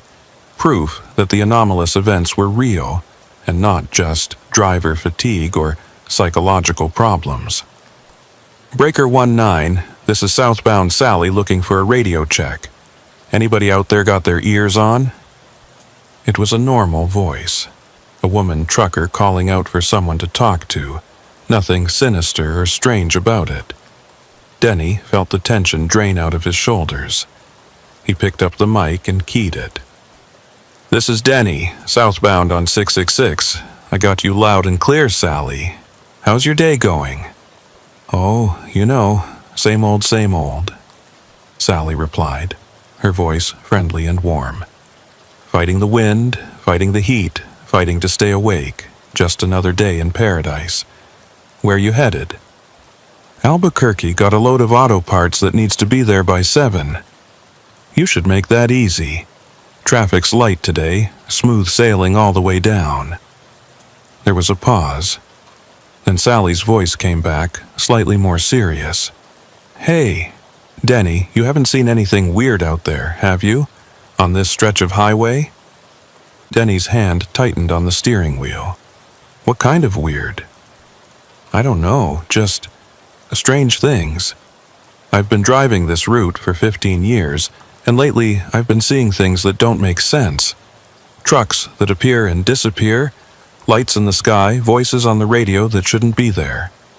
I'm starting to think maybe I've been on the road too long, Maybe it's time to retire, find a nice office job somewhere. Denny thought about telling her everything, about Maeve and the task force and the 17 missing drivers. But he stopped himself. If Sally didn't know about all that, maybe it was better to keep it that way. No point in scaring her if she was already considering leaving the profession. I haven't seen anything too strange, Denny lied. Just the usual desert weirdness, heat mirages, that kind of thing. Yeah, probably just that, Sally said. But Denny could hear the doubt in her voice. Well, you drive safe out there, Denny. Keep the shiny side up and the greasy side down. You too, Sally. Good luck with that retirement decision. The CB went silent again, and Denny was left alone with his thoughts. How many other drivers were out there experiencing the same things he was? How many of them were questioning their sanity, wondering if they should quit trucking before something terrible happened? And how many of them had already disappeared, had already crossed over into whatever space existed alongside Highway 666? The sun dropped below the horizon, and the desert went dark. Denny turned on his headlights, watching as the twin beams cut through the gathering gloom. He checked the tracker Maeve had given him, saw that the green LED was still blinking steadily, recording his location and monitoring for anomalies. Everything seemed normal, just him and the road and the steady hum of his engine. Then the CB crackled again. This time there was no voice, just static, but the static had a rhythm to it, a pattern that Denny's brain tried to interpret as language. He turned up the volume, listening closely, and realized that the static was forming words, actual words, buried beneath the white noise like a message encoded in the interference itself. Denny, turn around, come back, remember. It was the same voice from last night, that chorus of layered sounds speaking in perfect synchronization. Denny grabbed the mic, his heart pounding. "Who are you? What do you want from me?" The static shifted, reorganized itself into new patterns. "We are the ones who wait. We are the ones you left behind. We are the ones who carved your name in the walls of the dark place, so you would never forget." "Left behind where? I don't understand." "You know. You've always known. You just don't want to remember because remembering means accepting what you did, what you failed to do, what you ran away from." Denny's hands were shaking so badly he could barely hold the steering wheel. "I didn't run away from anything. I didn't do anything. Whatever you think happened, you're wrong." The voice laughed, that same horrible sound like breaking glass and grinding metal. "Then why is your name in the trailer, Denny? Why did you carve it there along with all the others? Why did you promise to come back and then drive away, leaving us in the darkness, leaving us to wait and wait and wait?" Denny looked at the tracker on his passenger seat, saw that the LED had changed from green to red and was blinking rapidly. Something was happening. Some electromagnetic anomaly that the device was detecting and recording. He needed to call Maeve, needed to tell her the voices were back, but his phone was in his pocket and he couldn't take his hands off the wheel. Not while his truck was shuddering like something was pushing against it from the outside. In his rearview mirror, Denny saw headlights. 2 bright beams cutting through the darkness, coming up fast behind him. The phantom truck was back, chasing him again, and this time Denny knew there would be no escape. This time, whatever was driving that truck wasn't going to let him get away. The headlights pulled alongside him, and Denny forced himself to look over at the other truck. It was the same old Kenworth from the shoulder, but now it was moving, keeping pace with him effortlessly.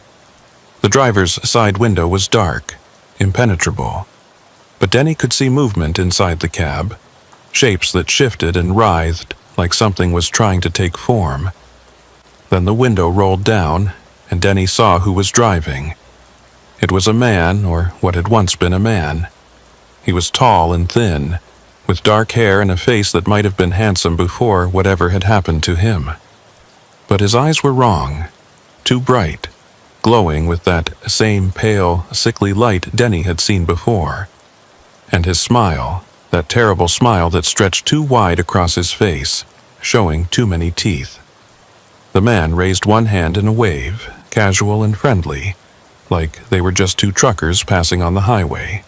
Then he pointed at Denny, pointed directly at him through the windows of both trucks, and mouthed 3 words that Denny could read clearly despite the darkness and the distance. "I know you!" Denny screamed. He couldn't help it. The sound tore out of his throat raw and desperate, and he jerked the steering wheel to the right, trying to put distance between himself and the nightmare truck. But the other rig matched his movement perfectly. Staying right alongside him, the driver still pointing, still smiling that impossible smile. The CB crackled with that voice again, but this time it was different. This time it was just one voice, male, familiar in a way that made Denny's blood run cold. "Hello, Denny. It's been a long time. 10 years by my count. 10 years since that night when you and I and all the others were in the back of that trailer, trying to figure out how to get out, trying to understand where we were and how we'd gotten there. Do you remember now? Do you remember what you did?" "No," Denny whispered. "No, this isn't real. This isn't happening." "Oh, but it is happening. It's been happening for 10 years, Denny. Every night, every time another driver stops on this highway, we've been here, waiting, hoping that this time someone would remember, someone would come back and help us. But they never do. They drive away, just like you drove away, and they forget. They convince themselves it was just a dream, just stress, just their imagination. But you carved your name in those walls, Denny. You promised you'd find a way out. Find a way to get help. And then you left us there, left us in the darkness, and you forgot. Denny's mind was reeling, fragments of memory trying to surface. Pieces of that lost night 10 years ago breaking through the barriers his brain had erected to protect him. He remembered cold metal walls. He remembered voices in the darkness, other people trapped with him, all of them truckers who'd stopped on Highway 6666 for one reason or another and had somehow ended up in that trailer. He remembered the smell of diesel and fear and something else, something wrong that had made his skin crawl. And he remembered the door opening, not the trailer doors, but another door, one that hadn't been there before, one that led somewhere else.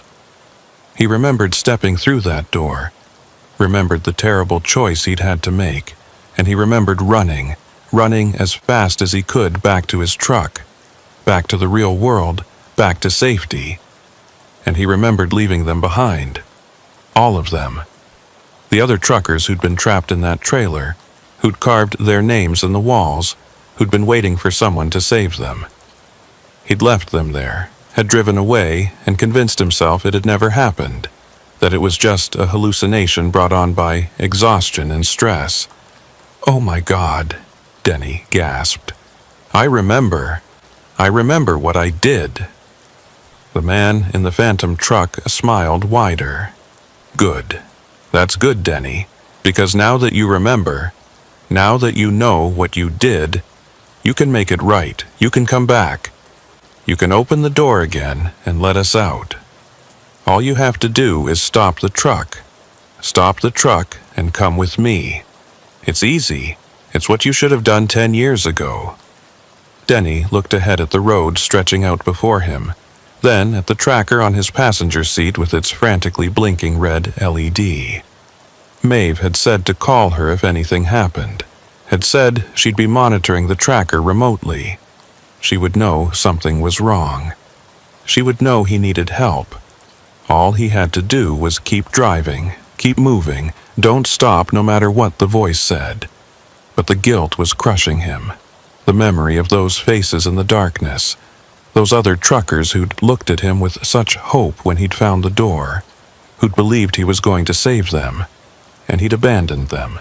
He'd chosen his own safety over theirs, had run away and left them in that terrible place.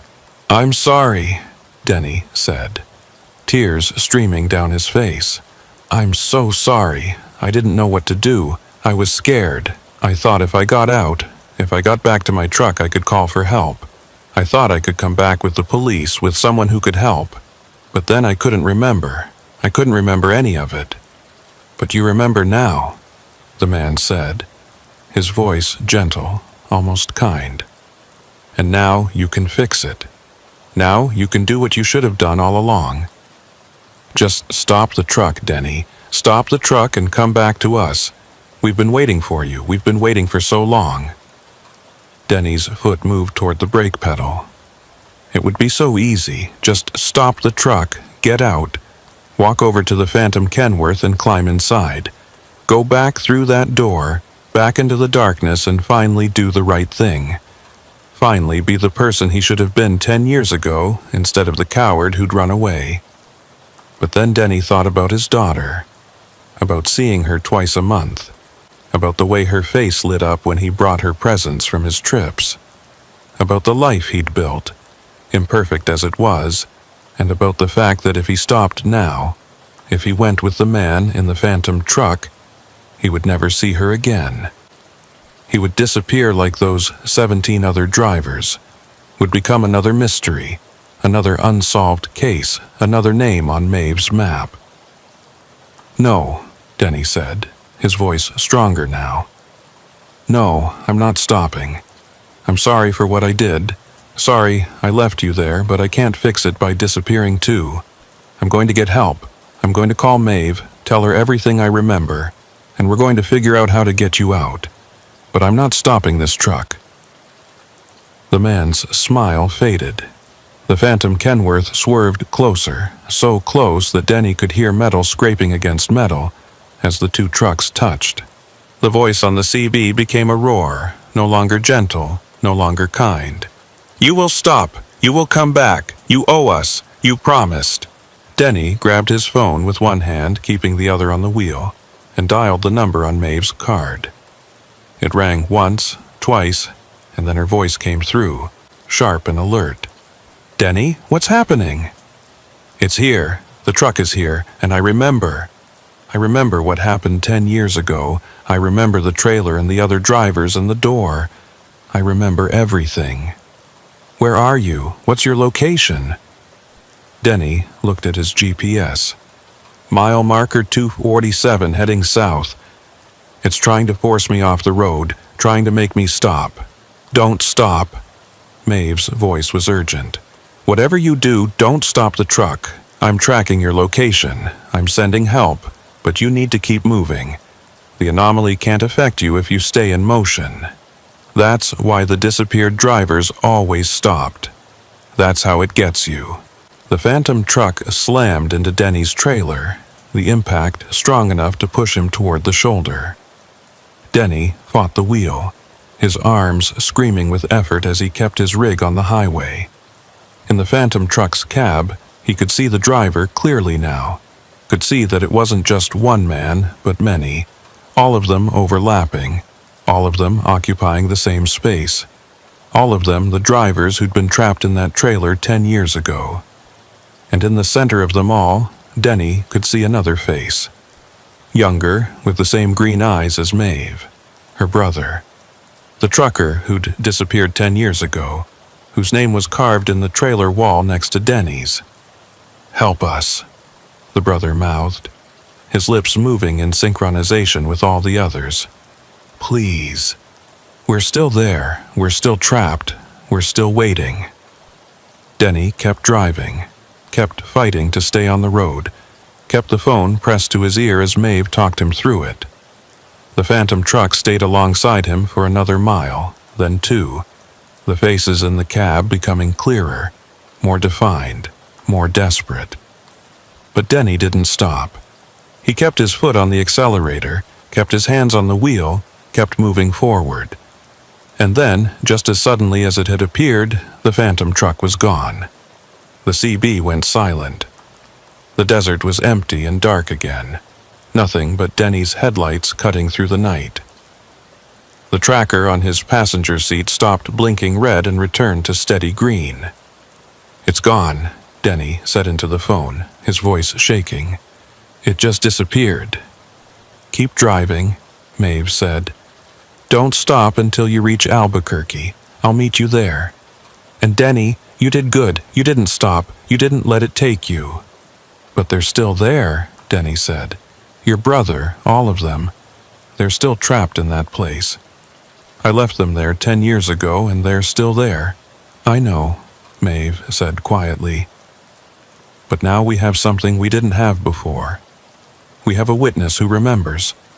We have someone who can tell us what happened, how to open that door, how to get them out. You're going to help me save them, Denny. You're going to help me bring my brother home." Denny drove the rest of the way to Albuquerque in silence, the phone still connected. Maeve's presence on the other end a lifeline, keeping him tethered to reality. The memories were flooding back now, all the details he'd suppressed for 10 years, all the pieces of that terrible night. The trailer, the door, the choice he'd made, and the faces of the people he'd left behind. He would have to live with that guilt for the rest of his life. But maybe, just maybe, he could make it right. Maybe he could help Maeve find a way to open that door again, to pull her brother and all the others back from wherever they'd been trapped for the last decade. As Denny pulled into the delivery dock in Albuquerque, he saw Maeve's black SUV already waiting for him. She got out as he parked, and for the first time since he'd met her, Denny saw something other than professional composure in her expression. He saw hope. They sat in a truck stop diner on the outskirts of Albuquerque, the kind of place that stayed open 24 hours, and served coffee that was always too hot and food that was always too greasy. It was nearly midnight, and the diner was mostly empty except for a few truckers scattered at different tables, each of them lost in their own worlds of exhaustion and routine. Denny had a plate of eggs and toast in front of him that he hadn't touched, and Maeve had a laptop open on the table between them, the screen showing a series of documents and photographs that Denny couldn't quite focus on. His hands were still shaking. They'd been shaking since he'd climbed down from his truck in the delivery dock, since Maeve had taken one look at him and insisted they go somewhere to talk, somewhere public and well-lit, where whatever haunted Highway 606 couldn't follow them. Denny had wanted to argue, wanted to say that he'd already delivered his load and fulfilled his obligation, and that he just wanted to go home and sleep for a week. But he knew he couldn't do that. Not now. Not when the memories were flooding back. Not when he finally understood what had happened to him 10 years ago. Maeve had been typing on her laptop for the last 10 minutes, occasionally glancing up at Denny and asking him questions about what he remembered, documenting everything he said with the clinical precision of someone who'd been chasing this mystery for years. Denny did his best to answer, to put into words the fragmented images and sensations that were emerging from the dark corners of his memory. But it was like trying to describe a nightmare to someone who'd never had one. How could you explain what it felt like to be trapped in a space that wasn't quite real, surrounded by people who were there but also not there, facing a door that led somewhere that defied all logic and reason? "Tell me about the door again," Maeve said, her fingers poised over the keyboard. "You said it wasn't there at first, that it just appeared. What did it look like?" Denny closed his eyes, forcing himself to go back to that night, to that terrible moment in the trailer when everything had changed. It was just a rectangle of light at first, like someone had cut a hole in the wall and there was brightness on the other side. But the light wasn't normal. It was too white, too clean, like it was coming from somewhere that didn't have shadows. And it was humming, I remember that. This low vibration that you could feel in your bones. How many of you were in the trailer at that point? 6? No, 7. There were 7 of us. Denny opened his eyes and looked at Maeve. Your brother was one of them, Caleb. He was the first one I met when I woke up in there. He'd been there longer than the rest of us. Had already been trying to figure out what was happening, how we'd gotten there. Maeve's expression didn't change, but Denny saw her jaw tighten slightly. What did Caleb tell you about how he'd ended up in the trailer? He said he'd stopped to help another trucker, saw a rig broken down on the shoulder, pulled over to see if they needed assistance. He remembers walking up to the truck, remembers knocking on the door, and then nothing. Next thing he knew, he was in the trailer with the rest of us, and none of us could figure out how we'd gotten there or where we were. Denny picked up his coffee cup, wrapped his hands around it for warmth, even though the diner was overheated. We tried everything to get out. We banged on the walls, tried to force the doors open, even tried to tear a hole in the floor with our belt buckles. But nothing worked. The metal was too thick, the doors were sealed from the outside, and there were no windows. No way to see where we were or if anyone was coming to help us. We were just stuck there in the dark, with no food, no water, nothing. How long were you in there? I don't know. Time didn't work right in that place. It felt like hours, maybe days, but it could have been minutes for all I know. We lost track. Some of us started to panic, started screaming and crying and saying we were going to die in there. Others got quiet, just sat against the walls with their eyes closed, maybe praying or maybe just trying to preserve their energy. And all the while, we could hear things outside the trailer. Voices, but not human voices. Sounds like wind, but not wind. Footsteps that came and went, but never got any closer. Maeve typed quickly, her fingers flying across the keyboard. And that's when the door appeared? When you were at your lowest point? Yeah, we'd been in there long enough that some of us were getting dehydrated, getting confused. One guy, I don't remember his name, he'd started talking to himself, having conversations with people who weren't there. That's when the light appeared. Just a rectangle on the wall, bright and clean, and somehow inviting despite how wrong it felt. And then the rectangle became a door, an actual door with a handle, and we could see through it to the other side. What did you see? Through the door? Denny was quiet for a long moment, trying to find the words. Nothing, and everything. It was like looking into a space that shouldn't exist, a place between places. There were shapes in there, forms that might have been buildings or might have been something else entirely. And there were sounds, these low harmonic tones that made you feel sick if you listened to them too long. But there was also a path, clear as day, leading away from the door and disappearing into the distance. Like someone had made it specifically for us. Like we were supposed to walk through and follow it wherever it led. Did anyone go through? Not at first. We were all scared, all arguing about what to do. Some of us thought it was a trap, that whatever had put us in the trailer was trying to lure us somewhere worse. Others thought it was our only chance, that we'd die in the trailer if we didn't take the risk. Caleb, your brother, he was the one who finally made the decision. He said he'd go through first, scout it out, see if it was safe, and if it was, he'd come back and get the rest of us. Denny swallowed hard, the memory vivid now, no longer suppressed or distorted. But I stopped him.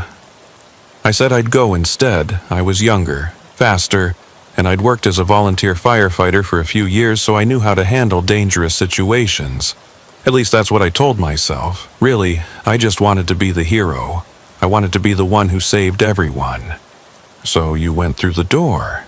Yeah, I went through. Denny set down his coffee cup, his hands trembling so badly he was afraid he'd spill it. And the second I stepped through, everything changed. The trailer disappeared behind me, just vanished like it had never been there. I was standing on this path in the middle of that impossible space, and I could hear the others calling to me from somewhere far away, but I couldn't see them anymore. I couldn't see the door. What did you do? I ran. I ran as fast as I could down that path, trying to find a way out, trying to find help. And the further I ran, the more the space changed around me. The shapes started to look more like buildings, like structures, and I started to see things moving in the distance. Figures that might have been human or might have been something else.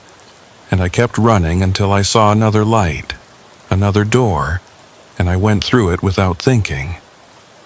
Denny looked up at Maeve, saw the intensity in those green eyes, saw how badly she needed to hear this. When I came out the other side, I was standing next to my truck on Highway 666. It was early morning, the sun was just coming up, and everything was normal again. My truck was right where I'd left it. Engine still running, CB radio still on. It was like no time had passed at all, like the whole thing had been a dream, and that's what I told myself it was. I convinced myself I'd fallen asleep, had some kind of vivid nightmare, and that's why I couldn't remember the last few hours. But you left them there, Maeve said quietly. You came back through the door alone, and you left the others trapped in the trailer. I didn't know. Denny's voice cracked. I swear to God I didn't know. I thought if I got out, if I got back to the real world, I could call for help. I could tell someone what had happened, get the police involved, mount a rescue operation. But when I tried to tell people about it, when I tried to explain, the memories started to fade. Within a few hours, I could barely remember what had happened. Within a few days, I'd convinced myself it was just stress and exhaustion. And within a few weeks, I'd forgotten about it entirely. Maeve closed her laptop, her expression unreadable. The space between. That's what we call it in the task force. The place you described, the impossible space with the path and the shapes. We've had reports of it before from the few drivers who've experienced anomalous events and managed to remember enough to tell us about it. But you're the first person who's been able to describe it in detail, who's been able to tell us about the door from both sides. She pulled out a folder from her bag and spread several photographs across the table. They showed the abandoned Kenworth, both exterior and interior shots, with special attention paid to the names carved into the trailer walls. Denny could see his own name there, along with Caleb's and 5 others he didn't recognize. "These are the 7 names carved in that trailer," Maeve said. 7 truckers who all went missing on Highway 6666 between January and March of 2013. 7 people who were never found, who left no trace except their abandoned trucks and these names. 6 of them are still missing. But you came back. Why? Denny asked desperately. Why did I come back and they didn't? What made me different? That's what we need to figure out. Maeve tapped one of the photographs.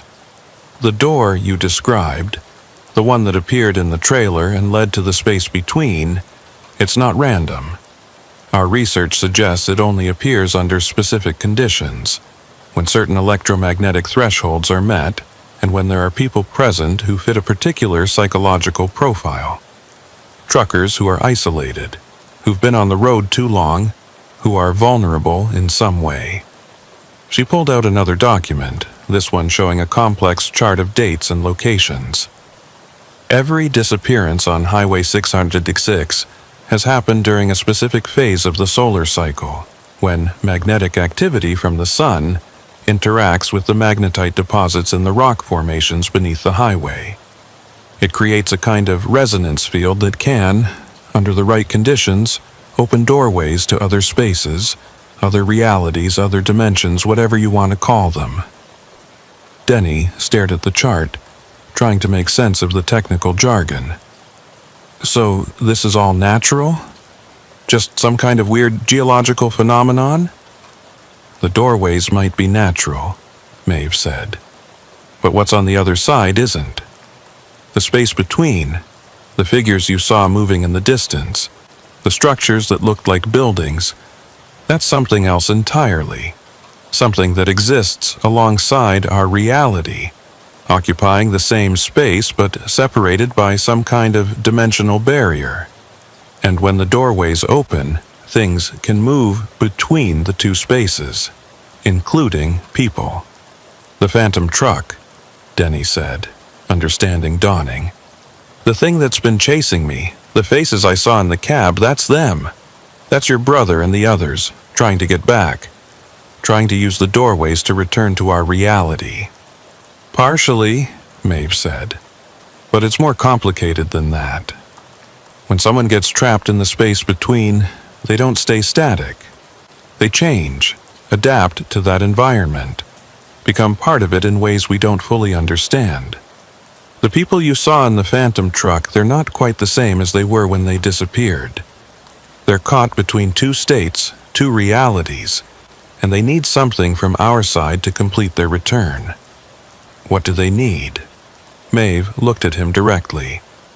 They need the person who left them there to come back and open the door from the other side. They need you, Denny.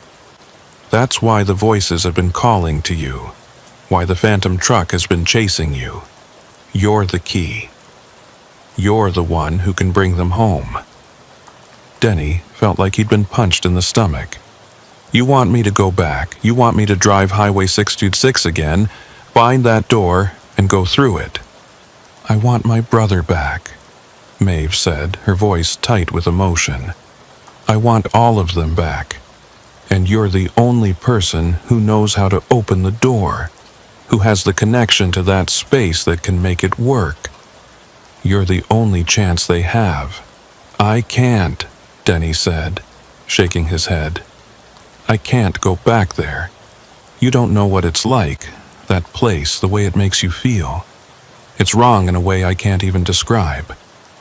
And what if I can't get back? What if I go through the door and end up trapped there like they are? That's a risk, Maeve admitted. But we'll take precautions. We'll monitor you with multiple tracking devices, maintain constant radio contact, and I'll be right there on the highway with a full support team. The moment you signal that you found them, that you have the door open, we'll pull you back. We won't let you get trapped. Denny wanted to say no, wanted to refuse, wanted to go home and forget any of this had ever happened. But he couldn't. He'd lived with the guilt of abandoning those people for 10 years, even if he hadn't consciously remembered it until now.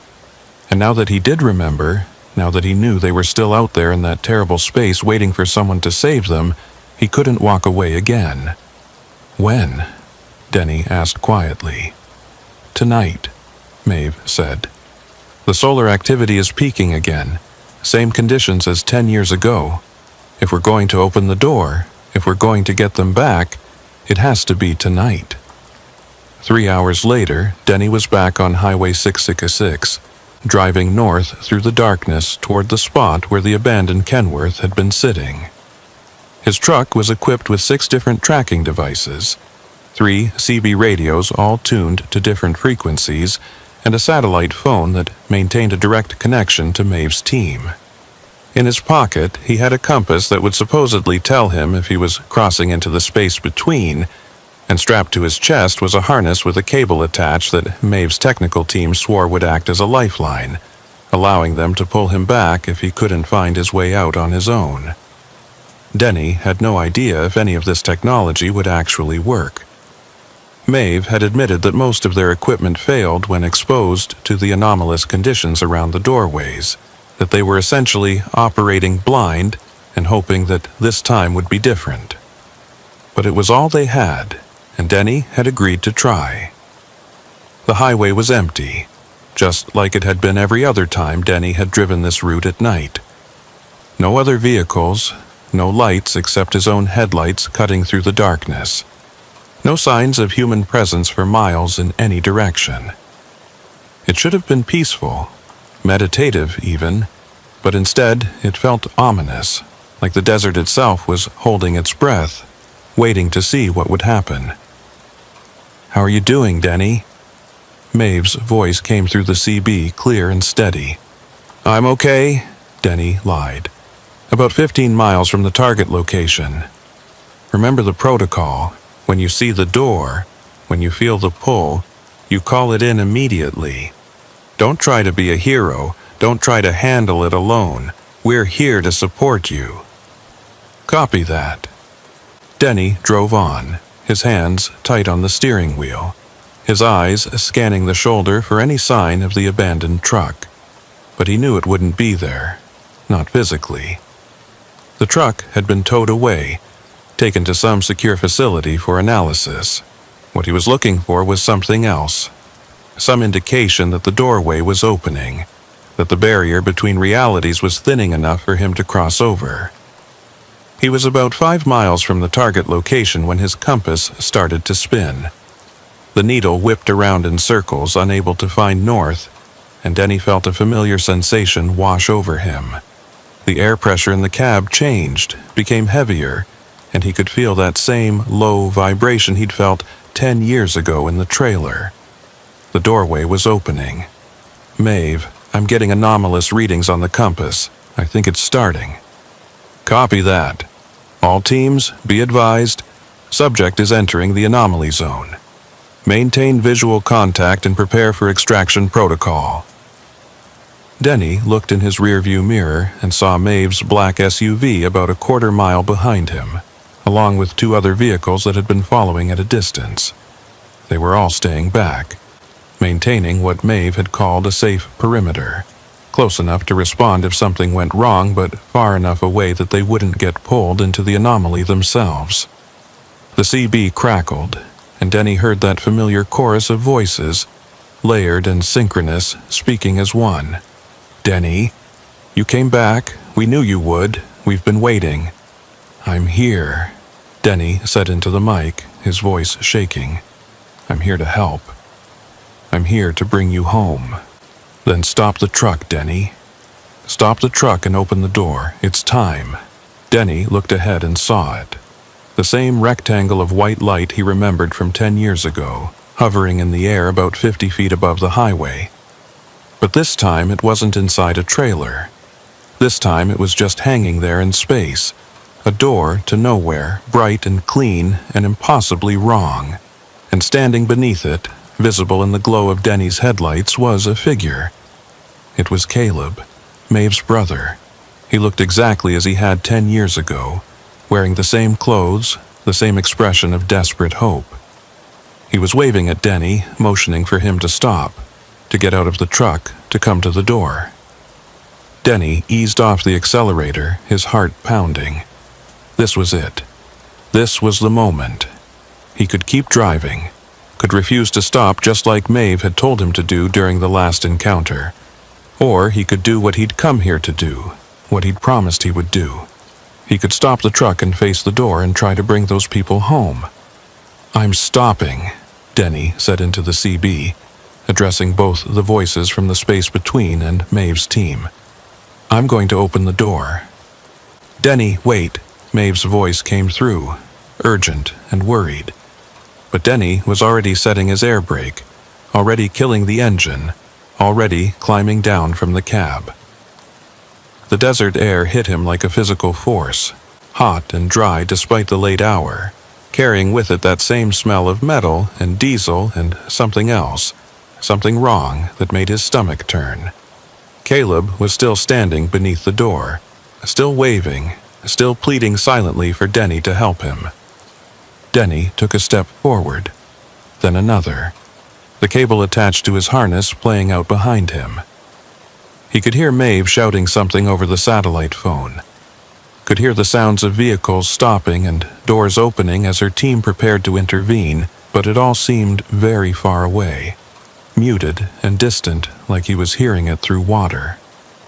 "That's it, Denny," the voices said, no longer coming from the CB but from the air itself, surrounding him, penetrating him.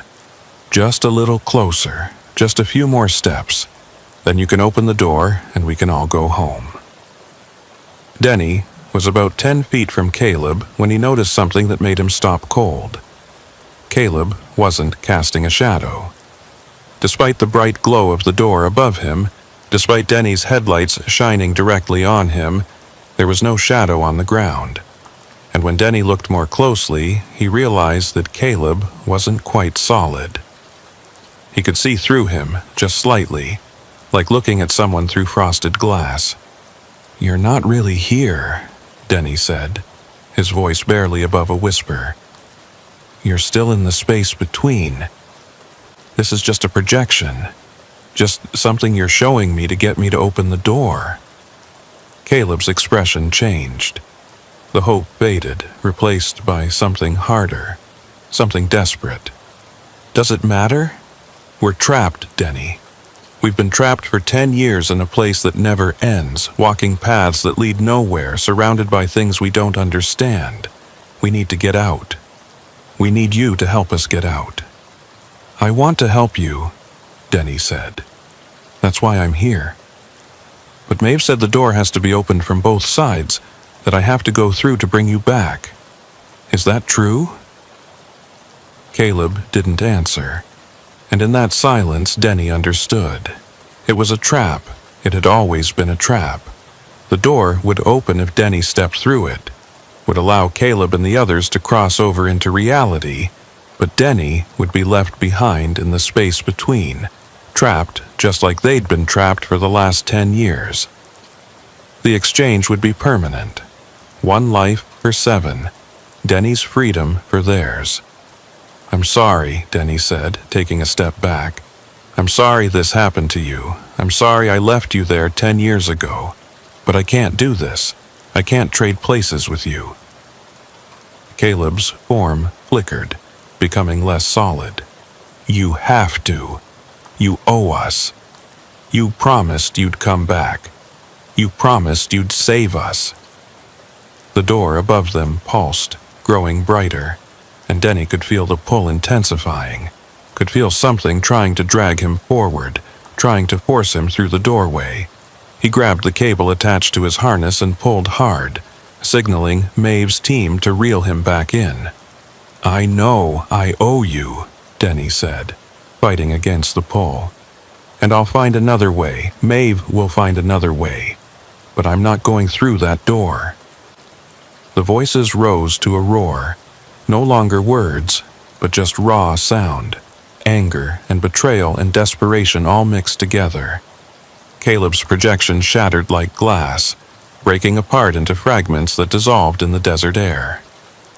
The door pulsed once more, twice, and then began to shrink, the white light dimming, the rectangle growing smaller and smaller until it was just a pinpoint and then nothing at all. The cable went taut as Maeve's team pulled, and Denny stumbled backward, away from where the door had been, away from the spot where Caleb had stood. His legs gave out and he fell to the ground, his hands scraping on the asphalt, his breath coming in ragged gasps. Behind him, he could hear running footsteps, voices shouting, and then Maeve was there, kneeling beside him, checking to make sure he was okay. "I couldn't do it," Denny said, looking up at her. "I couldn't save them. Your brother, all of them, they're still trapped there and I couldn't save them." Maeve's expression was complicated, pain and relief fighting for dominance. "You did the right thing. If you'd gone through that door, we would have lost you too, and we still wouldn't have a way to get them back. But they're still there. They're still suffering." "I know." Maeve helped him to his feet, her grip strong and steady. "But now we have more information. We know the door can be opened from this side. We know it requires a specific person with a specific connection to those who are trapped. And we know that trading one life for 7 isn't a viable solution. We'll find another way, Denny. I promise you, we'll find another way." They walked back to Denny's truck together, Maeve's team following behind, already discussing what had happened, already analyzing the data from their instruments. Denny climbed back into his cab and sat there for a long moment, his hands on the steering wheel, looking out at the empty highway stretching ahead into the darkness. He thought about Caleb and the others, trapped in that terrible space for 10 years, waiting for rescue that might never come. He thought about the choice he'd made, to save himself instead of them, and wondered if he'd made the right decision, or if he was just a coward twice over. But he also thought about his daughter, about seeing her again, about having the chance to be a father even if he was only a part-time one. He thought about the life he'd built, imperfect as it was, and about the fact that he still had time to make things right, to find a way to help Maeve rescue her brother and the others without sacrificing himself in the process. The CB crackled one last time, and Denny tensed, expecting to hear the voices again, but it was just Maeve calling from her SUV. "Go home, Denny. Get some rest. We'll be in touch in a few days to debrief, to go over everything that happened and figure out our next steps. And Denny, thank you for coming back, for trying, for not giving up on them."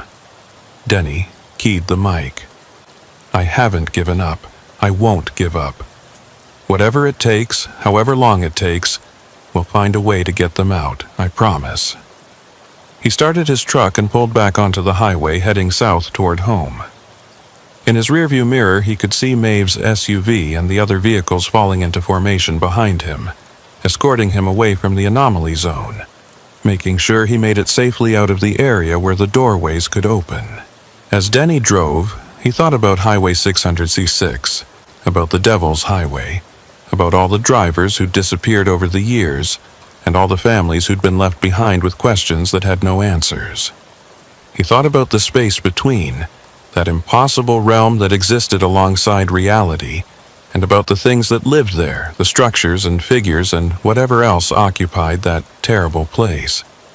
And he thought about the door, about how it had opened for him twice now, about how it knew his name and his connection to those who were trapped. Maeve had said they'd find another way, but Denny wasn't sure there was another way. Maybe the only solution was the one he'd refused to accept. Maybe the only way to save 7 lives was to sacrifice one.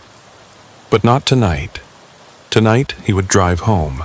Tonight he would call his daughter and tell her he loved her. Tonight he would sleep in his own bed and dream of normal things, of roads that didn't lead to impossible places, and trucks that didn't chase you through the darkness with the faces of the dead looking out from their cabs. Tomorrow, or next week, or next month, he would come back to Highway 666. He would work with Maeve to understand the anomalies, to map the doorways, to find some way to rescue her brother and the others without dooming himself in the process. It might take years, it might never work, but he would try, because that's what truckers did. They kept moving forward, kept pushing through the night, kept their hands on the wheel and their eyes on the road even when everything around them was falling apart.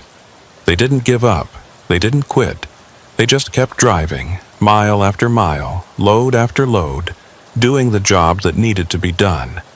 And if the voices came back, if the phantom truck appeared in his mirrors again, if the door opened one more time and offered him that terrible choice, Denny would face it.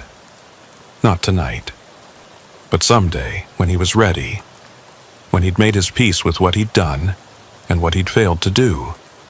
For now, he just drove. South on Highway 666, away from the anomaly zone, away from the space between, away from the choices he couldn't yet make. The stars overhead were bright and clear. The desert was quiet, and for a little while the world felt almost normal again. But Denny knew better. He'd seen what lurked in the darkness. He'd heard the voices calling his name. He'd looked through the door and seen what waited on the other side, and he knew with absolute certainty that this wasn't over. Not by a long shot. The Devil's Highway wasn't done with him yet.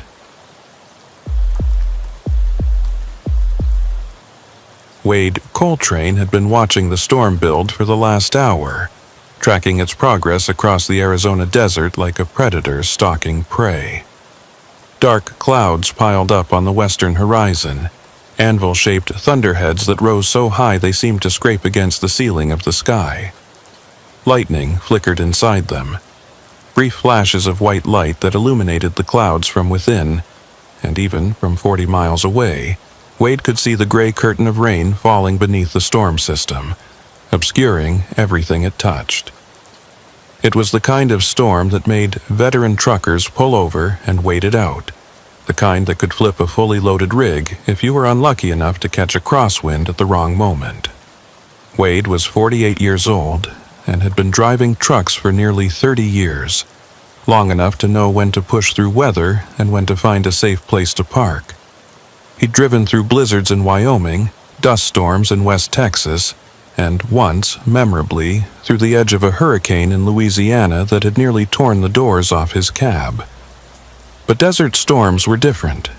They came on fast and hit hard, with winds that could gust up to 70 or 80 miles per hour, and rain so heavy you couldn't see the hood of your own truck.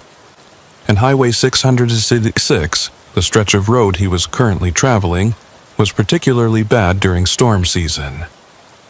The highway ran through open country with no natural windbreaks, no place to hide when the weather turned mean. He checked his GPS looking for the nearest town or truck stop where he could pull off and wait out the storm. The screen showed nothing for the next 60 miles except highway and empty desert, which wasn't unusual for this part of Arizona. The population out here was sparse, scattered across vast distances, with small towns separated by hours of driving through nothing but scrub brush and red rock. Wade knew he should have stopped back in Holbrook, should have grabbed dinner and waited to see if the storm would pass before continuing on. But he'd been behind schedule and his dispatcher had been writing him about delivery times. Now he was going to pay for that decision. The wind hit first, a sudden gust that pushed against the side of Wade's trailer hard enough to make the whole rig shudder. Wade tightened his grip on the steering wheel, his knuckles going white as he fought to keep the truck in his lane. The wind came in waves after that, buffeting the rig from different angles, making it feel like something was physically shoving at him, trying to push him off the road. Wade eased off the accelerator, dropping his speed from 65 down to 45, then down to 30. Better to go slow and stay on the road than push too hard and end up in a ditch. The rain came next, so sudden and so heavy it was like someone had thrown a bucket of water over the windshield. Wade's wipers were on their highest setting, but they could barely keep up, sweeping back and forth in a frantic rhythm that still left more water than glass visible.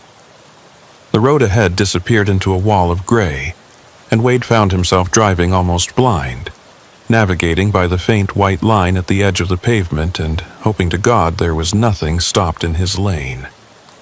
Thunder rolled across the desert, so loud Wade could feel it in his chest, and lightning split the sky directly overhead.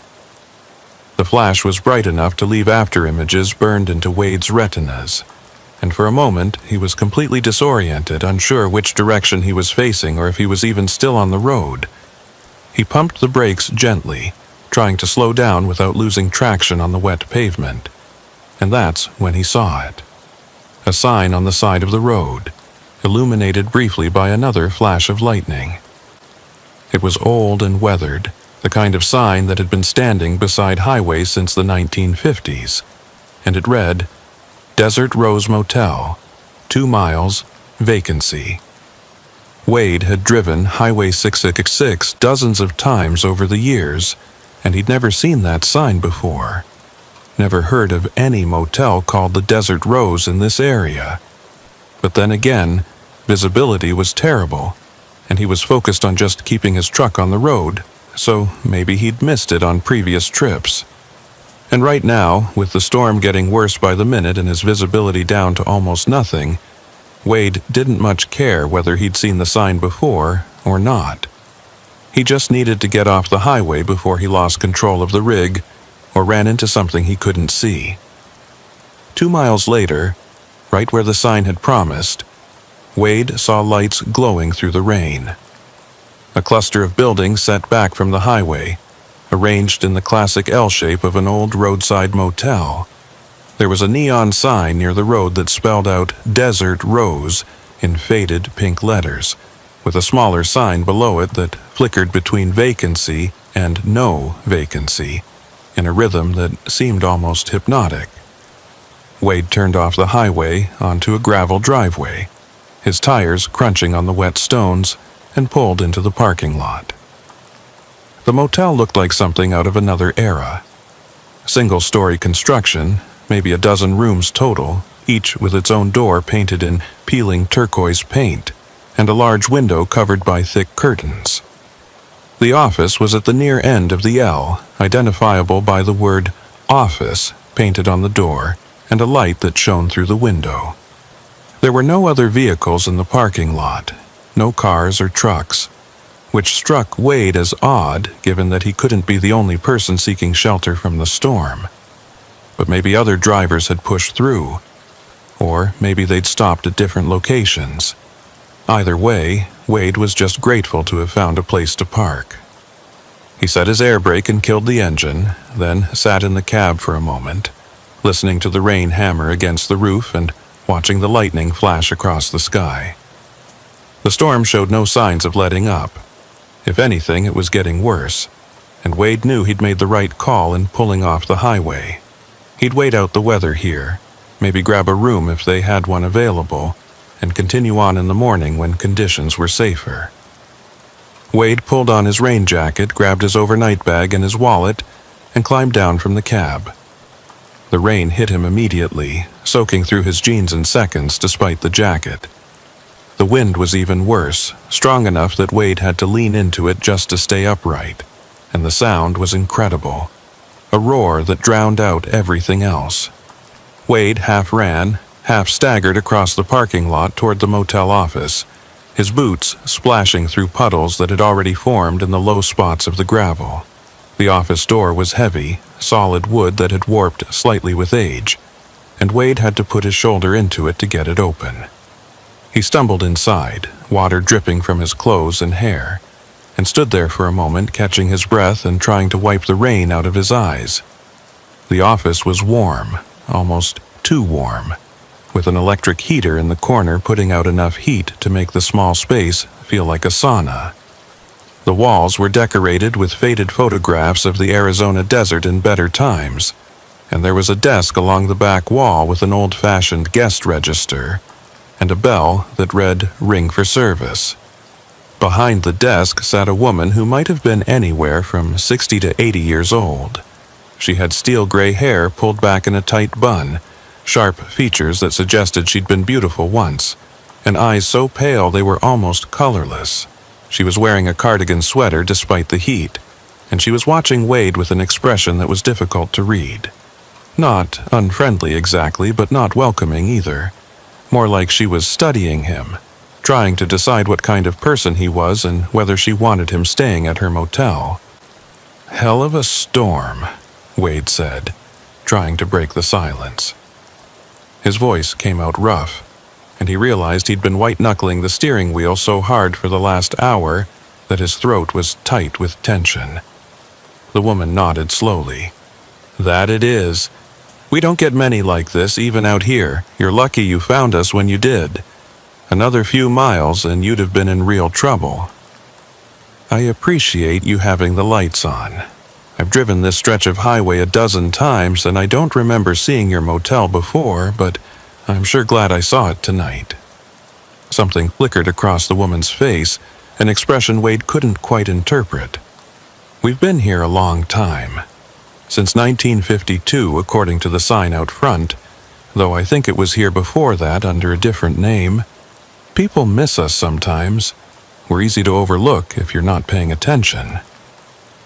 Wade walked up to the desk, his boots squelching with each step and leaving wet footprints on the linoleum floor. "I need a room for the night, just one, and I've got my rig parked out there, if that's okay." "We don't get many truckers," the woman said, but she was already turning the guest register around and sliding it across the desk toward Wade. "Most of them prefer the big truck stops, the ones with showers and restaurants and other drivers to talk to. But you're welcome here. Room's $30 for the night, cash only. No credit cards, no checks." Wade pulled out his wallet and counted out 3 tens, setting them on the desk. The bills looked strange in the warm yellow light of the office, too bright and too modern against the old wood and faded photographs. The woman took the money without counting it and tucked it into a cash box beneath the desk, then pulled out a key attached to a large plastic tag with the number 7 stamped on it. "Room 7 is at the far end," she said, pointing toward the long arm of the L-shaped building. "Clean sheets, clean towels, hot water in the shower. There's no phone in the room and no TV, but I don't imagine you'll be needing either of those tonight. Storm should blow over by morning, and you can be back on your way." Wade took the key, the plastic cold against his palm. "Thank you, ma'am. I didn't catch your name." "Elvira Dunn," the woman said. "I own the place. Have for the last 30 years since my husband passed. If you need anything during the night, anything at all, you just come knock on this door. I live in the apartment in the back, and I'm a light sleeper." "I appreciate that, Mrs. Dunn. I'm Wade Coltrane." "I know," Elvira said, and there was something in the way she said it that made Wade pause. But before he could ask what she meant, she was already turning away, already pulling out a ledger book and making notes in it with a pen that looked like it had been used for decades. Wade stood there for a moment, waiting to see if she would explain, but Elvira seemed to have forgotten he was there. So Wade just nodded, even though she wasn't looking at him, and pushed back out into the storm. The rain was coming down even harder now, and the wind had shifted direction, driving the water horizontally across the parking lot. Wade could barely see room 7 through the downpour, but he managed to navigate his way there, using the numbers on the doors as a guide. The key turned smoothly in the lock, and Wade pushed open the door to room 7. The interior was exactly what he'd expected from a motel that had been built in the 1950s and hadn't been updated much since. A double bed with a faded floral bedspread, a nightstand with a lamp that had a shade decorated with a pattern of desert flowers, a small dresser with a mirror mounted above it, and a door that presumably led to the bathroom. The walls were wood paneling, dark with age, and the carpet was a rust-orange color that had probably been fashionable at some point in the distant past. But it was clean, just like Elvira had promised, and it was dry and warm, which was all Wade really cared about at the moment. He set his overnight bag on the bed, shrugged out of his wet jacket and hung it on a hook by the door, and sat down to pull off his boots. Outside, the storm continued its assault on the desert, thunder rolling and lightning flashing and rain pounding against the window like it was trying to break through the glass. Wade walked over to the window and pulled back the curtain slightly, looking out at the parking lot. His truck was still there, dark and silent in the storm, rain streaming down its sides. And that's when Wade noticed something that made him frown. There was another vehicle in the parking lot now, parked 3 spaces down from his truck. A sedan, dark blue or maybe black. It was hard to tell in the poor light. Wade hadn't seen any other vehicles when he'd pulled in, and he was certain the parking lot had been empty. But there it was, unmistakable. And as Wade watched, he saw the driver's side door open and a figure get out. It was a man, tall and thin, wearing a long coat that flapped in the wind. He stood beside his car for a moment, apparently unbothered by the rain, just standing there looking at the motel like he was studying it, or maybe deciding whether to come inside. Then, moving with an odd, deliberate gait, he walked toward the office. Wade watched until the man disappeared from view, blocked by the angle of the building, and then let the curtain fall back into place. Wade told himself there was nothing strange about another person seeking shelter from the storm. This was a motel, after all, a place specifically designed for travelers to stop and rest. But something about the man's movements, about the way he'd just stood there in the rain without seeming to notice it, bothered Wade in a way he couldn't quite articulate. It reminded him of something. Some other time he'd seen someone move like that.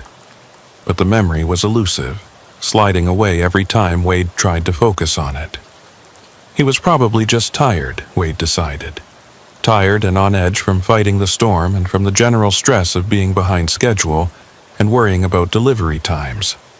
The man in the parking lot was just another traveler, nothing more, and Wade was letting his imagination run away with him.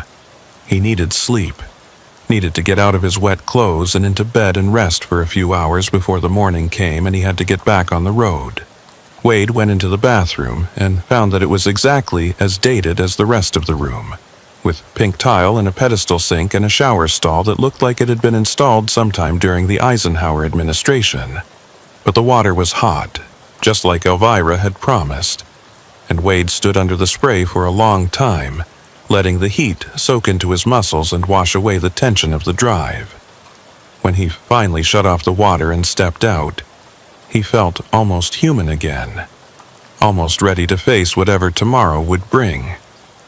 He dried off with one of the thin white towels stacked on a shelf above the toilet, then pulled on a clean t-shirt and sweatpants from his overnight bag. The bed looked inviting, the mattress probably not great, but certainly better than trying to sleep in his truck, and Wade was exhausted enough that he probably could have slept on a pile of rocks. He turned off the overhead light, leaving just the lamp on the nightstand burning, and climbed under the covers. That's when he heard the footsteps outside his door. Not hurried, not slow, just steady and deliberate. Someone walking along the covered walkway that ran in front of all the motel rooms. Wade listened as the footsteps approached room 7, slowed as they passed, and then continued on toward the end of the building. He heard a door open and close, the sound muffled by the walls and the rain but still audible. The man from the parking lot, Wade assumed, checking into his own room. Nothing unusual about that. But the footsteps didn't stop. Even after Wade had heard the door close, even after what should have been enough time for the man to be inside his room, Wade could still hear footsteps on the walkway, back and forth, pacing, like someone who couldn't decide whether to go inside or to keep walking. Wade lay in bed listening, trying to convince himself it was just the wind, just the rain, just some acoustic trick of the old building. But the sound was too regular, too rhythmic to be anything but human footsteps. Wade got up and went back to the window, pulling the curtain aside just enough to see out. The walkway was empty. No one was there. No figure pacing back and forth. No man in a long coat. Just rain and darkness, and the occasional flash of lightning that briefly illuminated everything in harsh white light. But Wade could still hear the footsteps. Clearer now. More distinct. And he realized with a chill that they were right outside his door. Someone was standing on the other side of the door to room 7. Wade could hear them breathing, could hear the slight creak of the wooden walkway as weight shifted from one foot to the other. He stood frozen by the window, his hand still holding the curtain, his heart pounding in his chest. The doorknob began to turn, slowly, testing to see if it was locked. Wade had locked it, he was certain he'd locked it, but now he found himself second-guessing that certainty. Had he actually turned the deadbolt? Or had he just closed the door and assumed it would lock automatically? The doorknob stopped turning. Whoever was on the other side had discovered that the door was locked, and for a moment there was complete silence. No breathing, no footsteps, nothing. Then Wade heard something that made his blood run cold. A voice, low and raspy, speaking through the door. "Wade Coltrane, I know you're in there. We need to talk." Wade's mouth went dry. The voice knew his name, just like Elvira had known his name, even though Wade had never met her before tonight, and hadn't told her anything beyond what he'd written in the guest register. How did these people know who he was? What did they want from him? "Who are you?" Wade called out, his voice shakier than he would have liked. "What do you want?" There was a long pause, and then the voice spoke again. "My name is Russell Creed. I'm a traveler, just like you, and I need to talk to you about this place, about the Desert Rose Motel, before it's too late. Before you make the same mistake I did." Wade took a step toward the door, then stopped himself. Every instinct he had was screaming at him not to open that door, not to engage with whoever Russell Creed was or what he wanted. But at the same time, Wade needed answers. He needed to understand what was happening, why people here knew his name, why this motel that he'd never heard of before tonight felt so wrong in ways he couldn't quite define. "Talk to me through the door," Wade said finally. "Tell me what you mean about making a mistake." Another pause. Longer this time. Wade could hear the rain pounding against the roof, could hear the wind howling around the corners of the building, but he couldn't hear Russell Creed breathing anymore. Maybe he'd walked away. Maybe he'd given up and gone back to his own room. But then the voice came again, and this time it was different. Colder, more distant. "You can't stay here, Wade. You need to leave.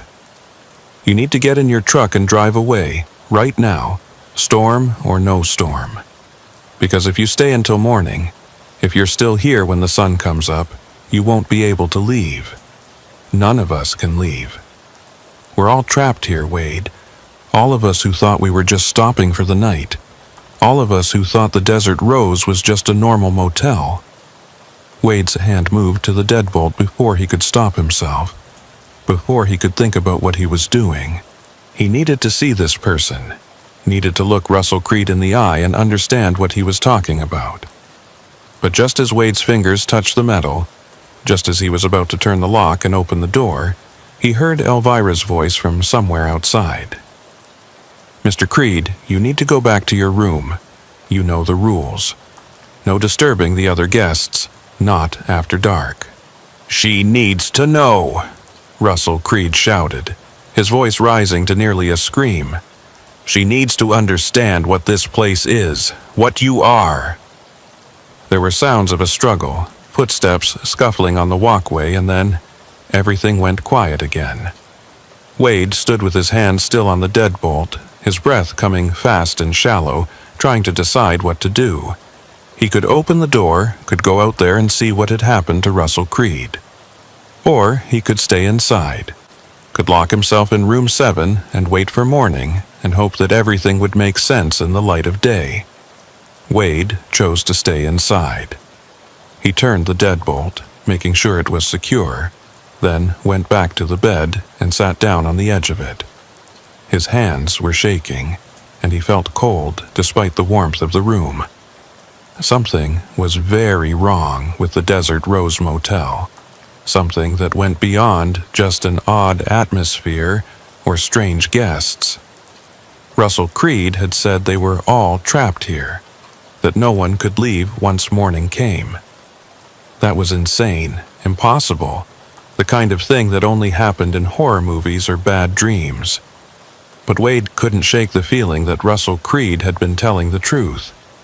And now Wade had to decide whether to trust that warning, whether to go back out into the storm and risk his life driving in conditions that could flip his truck, or whether to stay here in this room and find out in the morning what Russell Creed had meant about being trapped.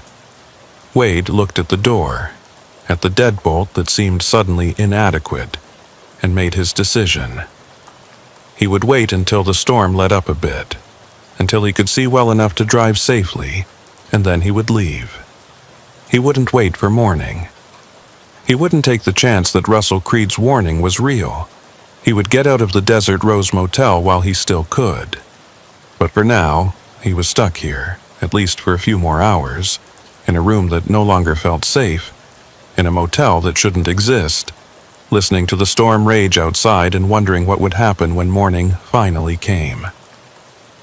Wade sat on the edge of the bed for what felt like hours, listening to the storm and watching the door, half expecting Russell Creed to come back and try the handle again. But the walkway outside remained quiet except for the drumming of rain and the occasional crack of thunder that rattled the windows in their frames. Wade checked his watch repeatedly, watching the minutes crawl by with agonizing slowness. It was just past 11 at night, which meant he had at least 6 or 7 hours until sunrise. 6 or 7 hours to decide whether Russell Creed's warning was real or just the ramblings of someone who'd been on the road too long. Wade tried his cell phone, hoping to call his dispatcher or maybe even the police, anyone who could tell him something about this motel or confirm that it was a legitimate business and not whatever Russell Creed seemed to think it was. But his phone showed no signal, not even a single bar, which wasn't surprising given how remote this area was and how bad the weather had gotten. He was completely cut off from the outside world, alone in this room with nothing but his own thoughts and the growing certainty that something was very wrong with the Desert Rose Motel. Around midnight, Wade decided he couldn't just sit there any longer. He needed to do something, needed to gather information, needed to understand what he was dealing with. If Russell Creed was right, if this place really was some kind of trap, then Wade needed to know what he was up against before he could figure out how to escape. And if Russell Creed was just crazy, if this was all just paranoia and coincidence, then Wade needed to confirm that so he could get some sleep and not waste the rest of the night jumping at shadows. Wade pulled his boots back on, laced them tight, and shrugged into his still damp jacket. He unlocked the deadbolt as quietly as he could and eased open the door, peering out into the storm. The walkway was covered by an overhang that provided some protection from the rain, but the wind was still strong enough to drive water in at an angle, leaving puddles on the concrete. Wade could see 5 or 6 other room doors from where he stood, all of them closed, all of them dark. No lights showing through the windows, no signs of activity. It was as if he and Russell Creed were the only guests at the Desert Rose, which seemed unlikely during a storm this severe. Wade stepped out onto the walkway, pulling the door closed behind him but not locking it. He wanted to be able to get back inside quickly if he needed to. The wind immediately tried to tear the jacket off his back, and Wade had to hold it closed with one hand while using the other to steady himself against the wall. He moved along the walkway toward the office, his boots making soft splashing sounds in the standing water, his eyes scanning the darkness for any sign of movement. The office was still lit, warm yellow light spilling out through the window and onto the parking lot. Wade could see Elvira through the glass, sitting at her desk exactly as she had been when he'd checked in, writing in that ledger book with the same pen. She looked up as Wade approached, her pale eyes tracking his movement, but she didn't smile or wave or show any reaction at all. She just watched him, the way a cat might watch a mouse, patient and predatory and utterly still. Wade knocked on the office door, and after a moment, Elvira rose from her desk and came to open it. She stood in the doorway, blocking his entrance, her expression neutral, but her posture somehow defensive, as if she was prepared to deny him entry if he gave her a reason. "Mr. Coltrane," she said, her voice flat. "Is there a problem with your room?" "No, ma'am, the room's fine. I just wanted to ask you about the other guest. Russell Creed. He came to my door earlier, said some things that worried me." Elvira's expression didn't change, but something shifted in her eyes, a hardness that hadn't been there before. "Mr. Creed has been a guest here for some time. Sometimes he gets confused, says things that don't make sense. You shouldn't pay attention to anything he tells you." "How long has he been a guest here?"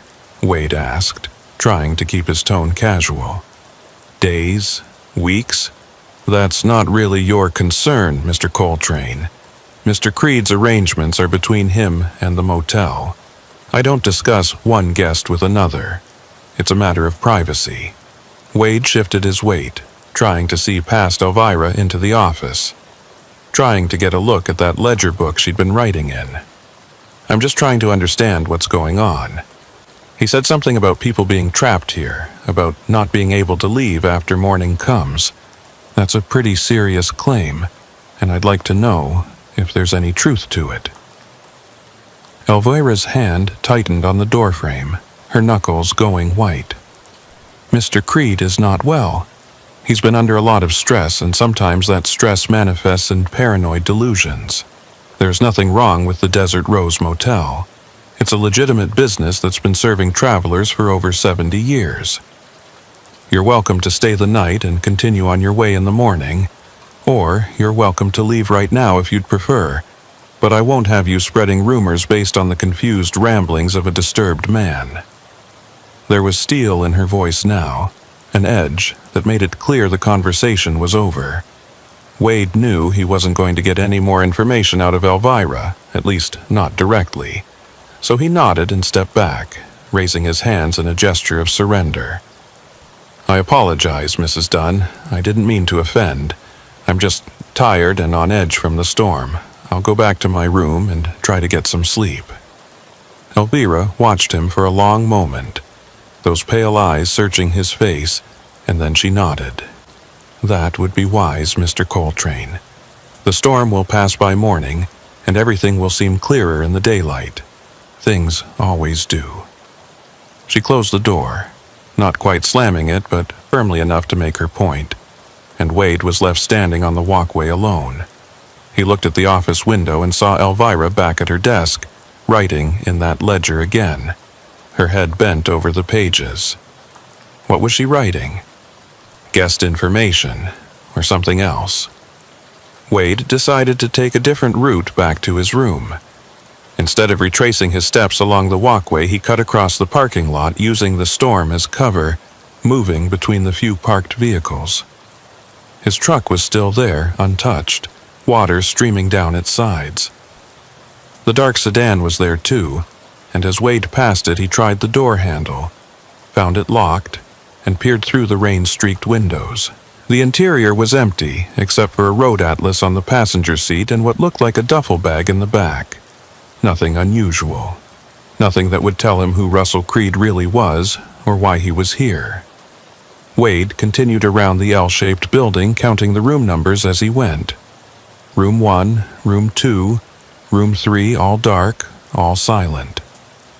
Room 4 had a light on, visible through a gap in the curtains, and Wade moved closer, trying to see inside without being too obvious about it. Through the gap, he could see a man sitting on the edge of a bed, hunched over with his head in his hands. The man was wearing a plaid shirt and jeans, and his hair was dark and unkempt. Russell Creed, Wade assumed, though he couldn't be certain from this angle. Wade was about to move on when the man looked up, and for just a moment their eyes met through the window.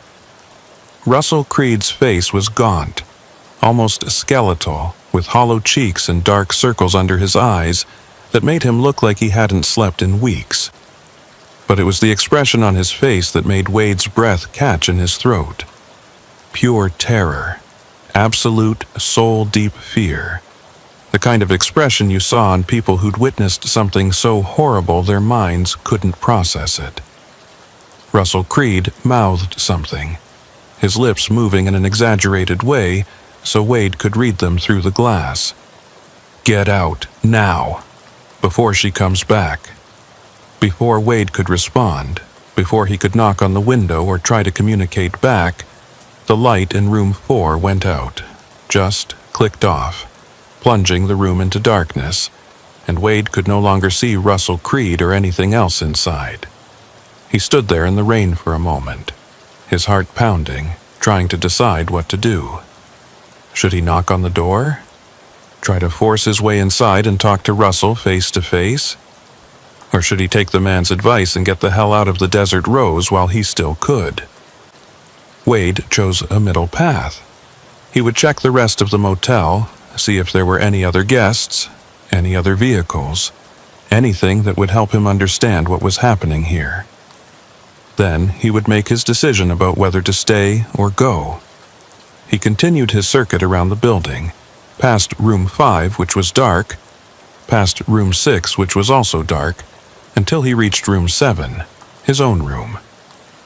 The door was still closed, the way he'd left it, but Wade could have sworn he saw movement through the window, a shadow passing in front of the curtains. Wade froze, his hand moving instinctively to his pocket where he kept a folding knife. He always carried it when he was on the road, more as a tool than a weapon, but right now he was glad to have it. Someone was in his room. Either they'd picked the lock or they'd used a master key, but someone had gotten inside while Wade was out investigating, and now they were in there doing God knows what. Wade approached the door slowly, quietly, trying not to make any sound that would alert whoever was inside. He pressed his ear against the wood and listened. There were footsteps inside the room, slow and deliberate, moving from the bed area toward the bathroom. Wade heard the bathroom door open and close, heard water running in the sink, and then silence. Whoever was in there, they were taking their time, not rushing, acting like they had every right to be in Wade's room. Wade unlocked the door as quietly as he could and pushed it open fast, stepping inside with his knife already out and open, ready to defend himself if necessary. The room was empty. The bathroom door was open, the light was off, and there was no sign that anyone had been there. But Wade could smell something, a scent that hadn't been in the room before. Perfume, old-fashioned and heavy, the kind his grandmother used to wear. And there, on the nightstand beside the lamp, was something that definitely hadn't been there when Wade left. A photograph in a tarnished silver frame. Wade picked up the photograph, his hands trembling slightly. It showed a group of people standing in front of the Desert Rose Motel, maybe 15 or 20 of them, all dressed in clothing from what looked like the 1950s or early 1960s.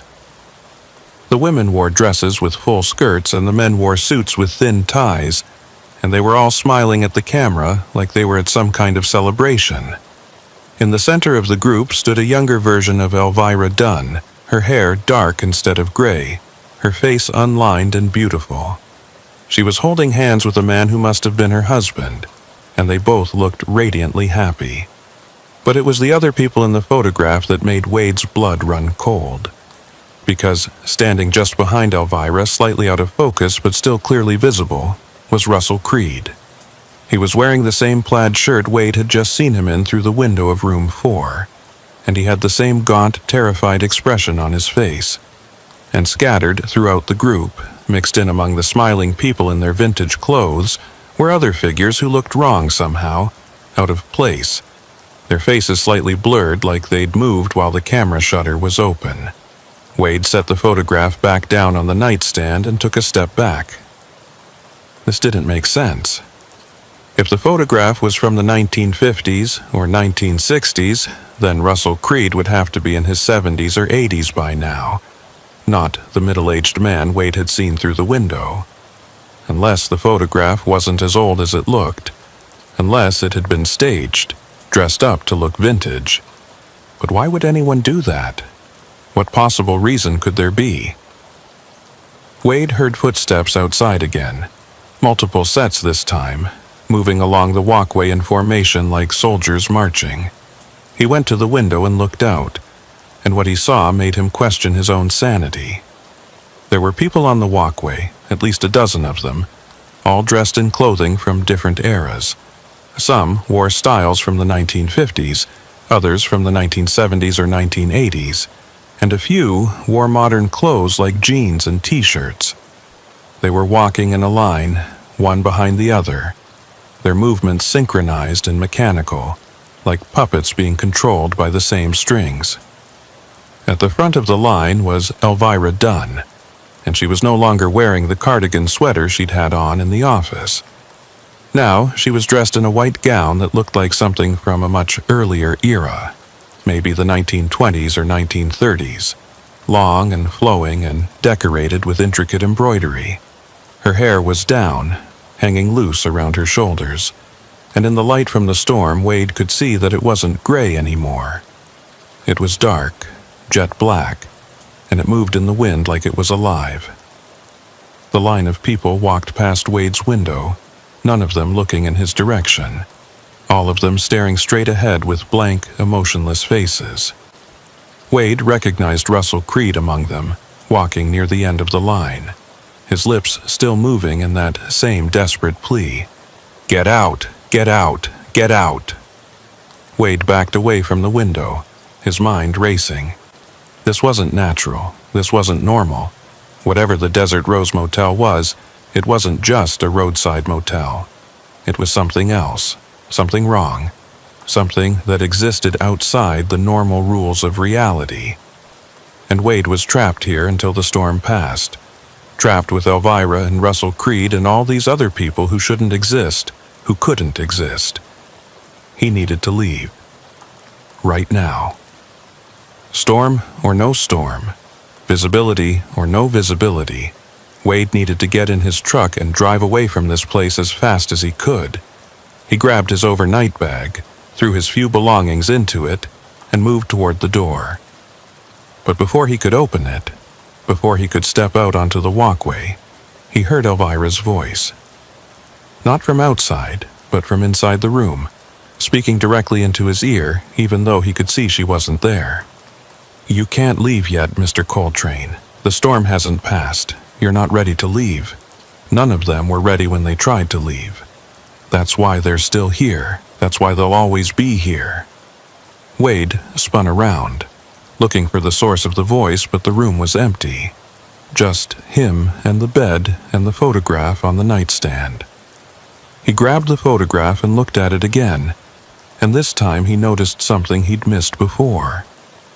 In the background of the image, parked in what looked like the exact same spot where Wade had parked his truck, was an 18-wheeler. It was an old-style rig, the kind that hadn't been manufactured since the 1970s, but it was unmistakably a commercial truck. And standing beside it, visible through the truck's windshield, was a man who looked exactly like Wade. No, not exactly like Wade, but similar enough to be his father, or his grandfather. Someone from his family, someone who'd been a trucker, someone who'd stopped at the Desert Rose Motel on Highway 666 and never left. Wade's hands were shaking so badly he almost dropped the photograph. He set it down carefully on the nightstand and backed toward the door, his breath coming in short gasps. This was impossible. This was insane. But it was happening, it was real, and Wade needed to accept that if he was going to have any chance of surviving. The door burst open before Wade could reach it, and Russell Creed stumbled inside, his clothes soaked through with rain, his eyes wild. He grabbed Wade by the shoulders, his fingers digging in painfully, and pulled him close. "You have to listen to me," Russell gasped. "I know you think I'm crazy, I know I sound insane, but I've been here for 3 years. 3 years, Wade. I stopped one night during a storm, just like you did, and I've been trying to leave ever since. Every morning, I get in my car, I start the engine, I drive toward the highway, and every time I end up back here. The road just loops around, no matter which direction I go, and I always end up back at the desert rose." Wade tried to pull away, but Russell's grip was iron. "That's impossible. Roads don't work like that. There has to be a way out." "There is a way out," Russell said, his voice dropping to a whisper. "But you have to leave before sunrise. Once the sun comes up, once morning breaks, the spell or curse or whatever the hell this is becomes permanent. You become part of the motel, part of Elvira's collection. All these people you saw walking on the walkway, they all made the same mistake. They all stayed until morning, and now they can't leave. They're bound here, trapped, walking the same paths over and over for eternity." "How do you know this?" Wade demanded. "How do you know any of this is true?" "Because I've watched it happen."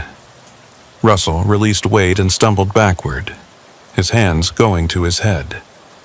"I've watched new guests arrive, watched them check in, watched them stay the night. And in the morning, they're different. They're hollow. They join the procession, walking with Elvira and the others, and they never leave. But I haven't stayed until morning yet. I've always managed to stay awake, always managed to fight the pull. That's why I can still talk to you, still warn you, because I haven't given in yet." Wade looked at Russell, at the exhaustion in his eyes, at the way his whole body was shaking. The man was clearly at the end of his rope, barely holding on, and Wade realized that Russell was telling the truth. He really had been here for 3 years, really had been fighting to stay awake night after night, resisting whatever force was trying to claim him. "What about you?" Wade asked. "Why don't you leave now, with me? We'll both get out of here." Russell laughed, a bitter, broken sound. "I told you, I've tried. Every day I try. But I can't do it alone. I need someone else, someone new, someone who isn't bound yet. You have to leave, Wade. You have to get in your truck and drive away, and you have to do it before sunrise. Don't look back. Don't stop. Just drive until you're miles away from here, and maybe, just maybe, you'll break free. What happens to you if I leave?" Russell's expression crumbled. "I don't know. Maybe I become like them? Maybe I join the procession, or maybe I just fade away, cease to exist. But either way, it's better than this. Better than being trapped in this endless loop, watching people arrive and never leave, knowing that eventually I'll give in and join them." Wade wanted to argue, wanted to say he wouldn't leave Russell behind, but he knew there wasn't time. The storm was still raging outside, but it would pass eventually, and when it did, morning would come. Wade had maybe 4 or 5 hours at most. He needed to go now, while he still could. "I'm sorry," Wade said, and he meant it. "I'm sorry I can't help you." "You can help me," Russell said quietly. "You can leave. You can prove that it's possible. That's all I need to know, that someone made it out." Wade grabbed his overnight bag, took one last look at the photograph on the nightstand, and headed for the door. Russell didn't try to stop him, didn't say anything else, just stood in the middle of the room with his shoulders slumped and his eyes closed, looking like a man who'd already given up. Wade wanted to say something, wanted to offer some words of comfort or hope, but there was nothing to say. So he just left, stepping out onto the walkway and into the storm. The wind hit him immediately, stronger than before, nearly knocking him off his feet. Wade leaned into it and pushed forward, moving toward the parking lot where his truck waited. The line of people was still there, still walking in their synchronized procession, and as Wade passed them, he could see their faces more clearly. They were all blank, expressionless, like mannequins that had been given the ability to walk, but not to think or feel. And at the front of the line, leading them, was Elvira. She turned her head as Wade passed, those pale eyes locking onto his, and she smiled. "You won't make it, Mr. Coltrane," she called out, her voice somehow audible over the storm. "The road won't let you go. It never does. You'll drive and drive and drive, and you'll end up right back here. They all do. In the end, everyone comes home to the desert rose." Wade didn't respond. He just ran, splashing through puddles, his boots slipping on the wet gravel, until he reached his truck. He threw his overnight bag into the cab, climbed in after it, and slammed the door shut. His hands were shaking so badly it took him 3 tries to get the key into the ignition. But finally the engine roared to life, the sound loud and powerful and reassuringly normal. Wade put the truck in gear and pulled out of the parking lot, his headlights cutting through the rain and illuminating the highway ahead. He didn't look in his mirrors, didn't look back at the Desert Rose Motel, just focused on the road and on getting as far away as possible. The storm was still heavy, visibility was terrible, but Wade didn't care. He'd rather risk flipping the truck in the wind than stay another minute at that cursed place. He drove for what felt like hours, the white lines of the highway disappearing and reappearing in the rain, the desert a black void on either side of him. Wade watched the mile markers, counting them off, trying to calculate how far he'd come from the motel. 10 miles, 20 miles, 30 miles. He should be far enough away by now. He should be safe. But then he saw it. Up ahead, glowing through the rain, a neon sign spelling out Desert Rose in faded pink letters. And beneath it, flickering between vacancy and no vacancy, that smaller sign that Wade had sworn he'd left behind. Russell Creed had been right. The road looped back. No matter how far Wade drove, no matter which direction he went, he always ended up back at the Desert Rose Motel. Wade slammed on his brakes, the truck skidding slightly on the wet pavement, and sat there staring at that sign in disbelief. This wasn't possible. He'd been driving in a straight line, had watched the mile markers increasing, had seen the road stretching out before him. There was no way he could be back at the motel. No way at all. But there it was. And standing in the parking lot waiting for him was Elvira Dunn. Wade sat in his idling truck, staring at Elvira through the rain-streaked windshield, his mind refusing to accept what his eyes were telling him.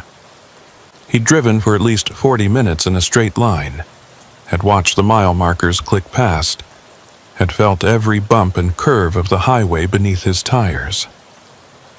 There was no physical way he could be back at the Desert Rose Motel. The laws of physics, of geography, of basic reality itself wouldn't allow it. But here he was, and there she stood, waiting for him like she'd known all along that he would return. Elvira raised one hand in a slow wave, a gesture that might have been friendly if not for the expression on her face. She was smiling, but it was the kind of smile that belonged on a predator, all teeth and cold satisfaction. Wade's first instinct was to throw the truck into reverse, to back away from the motel and try a different direction, any direction that wasn't forward. But even as the thought formed, he knew it was pointless. Russell Creed had tried every direction, had tried every possible combination of turns and routes, and he'd always ended up back here. The Desert Rose wasn't just a motel. It was a trap, and the trap had closed around Wade the moment he'd pulled into the parking lot. Wade killed the engine and climbed down from the cab. There was no point in wasting fuel, no point in pretending he had anywhere else to go. The rain was still coming down hard, and lightning split the sky overhead, illuminating Elvira's white gown so that for a moment she looked like a ghost, ethereal and otherworldly. Wade walked toward her slowly, his boots squelching in the mud that had formed where gravel should have been, and stopped about 10 feet away. "How?" Wade asked, his voice barely audible over the storm. "How does the road loop back? How is this possible?" Elvira tilted her head, studying him with those pale, colorless eyes. "Does it matter? You're here. You'll always be here. Fighting it only makes things harder, Mr. Coltrane. Acceptance is so much easier." "I don't accept this," Wade said, his hands clenching into fists at his sides. "I don't accept any of this. I'm a trucker. I drive trucks. I deliver loads and I go home and I see my family.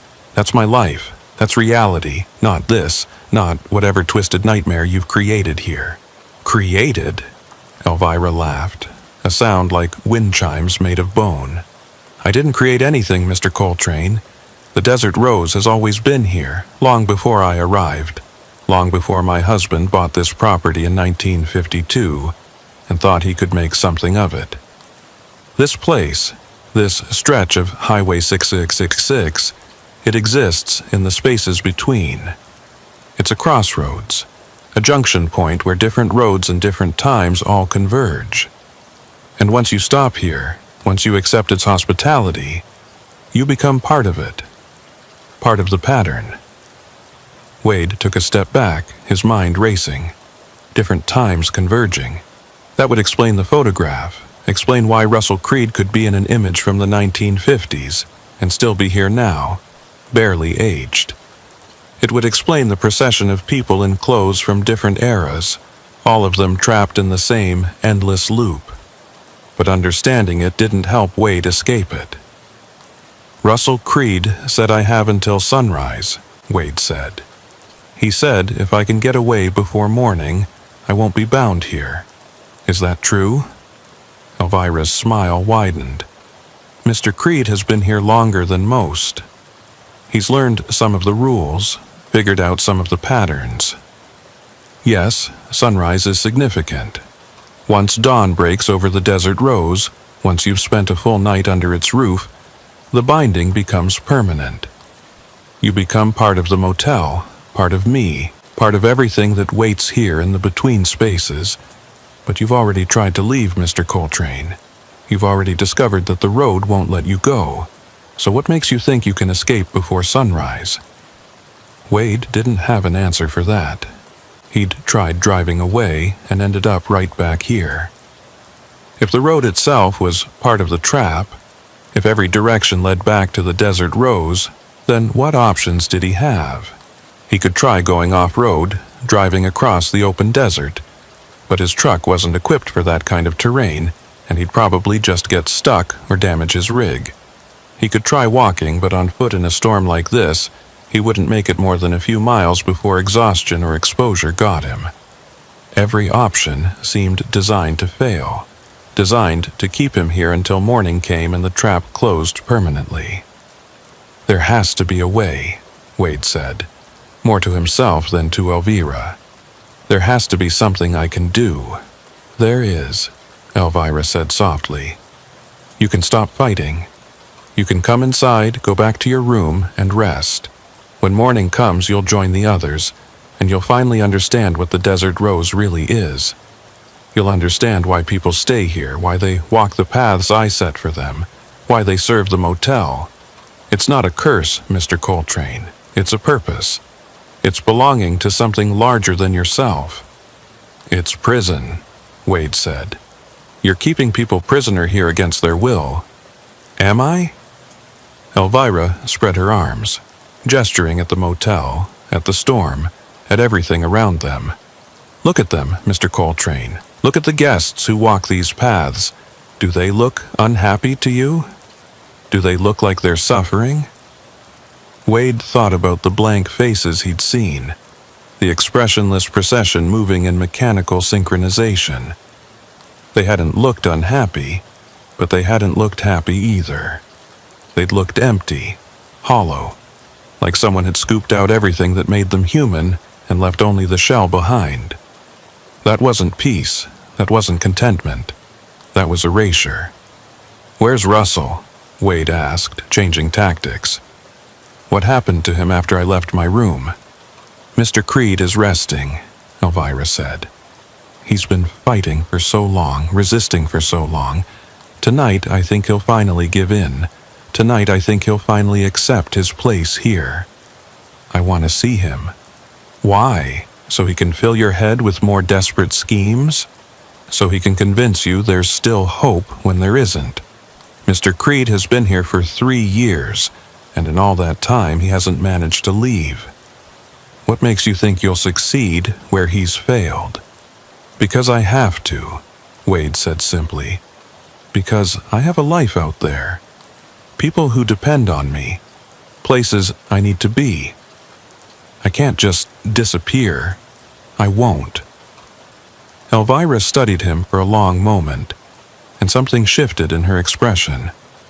For just a second, Wade thought he saw something human there, some flicker of the woman she must have been before whatever had happened to her in this place. But then it was gone, replaced by that cold, predatory smile. "Very well," Elvira said. "You want to see Mr. Creed? Room 4. But I warn you, Mr. Coltrane, he's not the man you spoke to earlier. The night has been hard on him, very hard indeed." Wade didn't wait for further permission. He turned and walked toward Room 4, his boots splashing through puddles, the rain soaking through his jacket and chilling him to the bone. He could feel Elvira watching him, could feel her eyes on his back like a physical weight, but he didn't look back.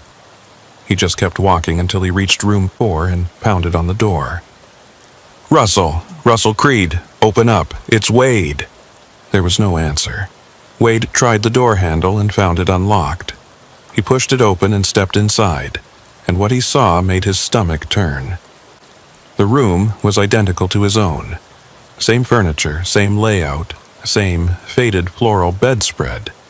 But covering every surface, written in what looked like marker, or maybe blood, were words. Hundreds of them, thousands maybe, covering the walls and the dresser and even the ceiling. The same phrases repeated over and over in increasingly frantic handwriting. "Can't leave, can't escape, road loops back, sunrise coming, don't fall asleep, don't give in, can't leave, can't escape." And in the middle of it all, curled up on the bed in a fetal position, was Russell Creed. His eyes were open but unfocused, staring at nothing, and his lips were still moving in that same desperate mantra Wade had seen through the window. But now there was no sound, just the silent movement of his mouth forming words that had lost all meaning through endless repetition. Wade knelt beside the bed, putting his hand on Russell's shoulder. "Hey, Russell, can you hear me? It's Wade. I came back. I tried to leave, but the road brought me back, just like you said it would." Russell's eyes shifted slightly, focusing on Wade's face, and for a moment there was recognition there. His hand shot out and grabbed Wade's wrist with surprising strength, pulling him closer. 3 years, Russell whispered, his voice barely audible. 3 years I've been writing on these walls. 3 years I've been trying to map it, trying to understand the pattern, and I finally figured it out, Wade. I finally understand how the trap works.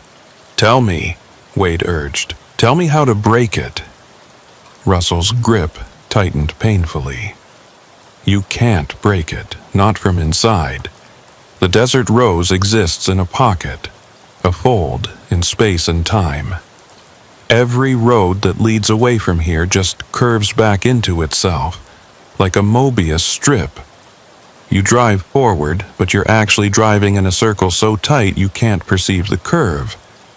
That's why you end up back here. That's why everyone ends up back here. Then how do I get out? There has to be a way. You said sunrise was the key, that I could escape before dawn. That's what I thought, Russell said, his eyes filling with tears. That's what I believed for 3 years. But I was wrong, Wade. I was wrong about all of it. There is no escape. There is no way out. The only way to leave the desert rose is to become part of it, to let it absorb you, to join the procession and walk Elvira's paths until you forget you were ever anything else. Wade felt something break inside him, some last vestige of hope crumbling into dust. No, I don't accept that. There has to be something, some way to fight back. Russell released Wade's wrist and rolled over, turning his back to him. Fight then. Fight all you want. I'm done fighting. When the sun comes up, I'm going to walk outside and join the others. At least then the struggling will stop. At least then I'll have peace. Wade stood up, backing away from the bed, his mind reeling. Russell had given up. After 3 years of resistance, 3 years of trying to find a way out, he'd finally surrendered. And if Russell, who'd had 3 years to study the problem, couldn't find a solution, what chance did Wade have? Wade left room 4 and stood on the walkway, the rain pouring down around him, the thunder rolling across the desert like artillery fire. He checked his watch. It was almost 3 in the morning, which meant he had maybe 3 hours until sunrise. 3 hours to find a way out of a trap that had held Russell Creed for 3 years and had held God knows how many other travelers before him. Wade walked back toward his truck, his mind working furiously. Russell had said the desert rose existed in a pocket, a fold in space and time. That meant it wasn't part of the normal world, wasn't subject to normal physical laws. The road looped back because the space itself was bent, curved in on itself like a trap. But if that was true, if the desert rose existed outside normal reality, then maybe the rules that governed it were different too. Maybe there were ways to manipulate the space, to find weaknesses in the fold. Wade climbed into his truck and sat in the driver's seat, thinking. He was a trucker, not a physicist, but he'd been driving long enough to understand roads, to understand how traffic patterns worked, how routes connected to each other.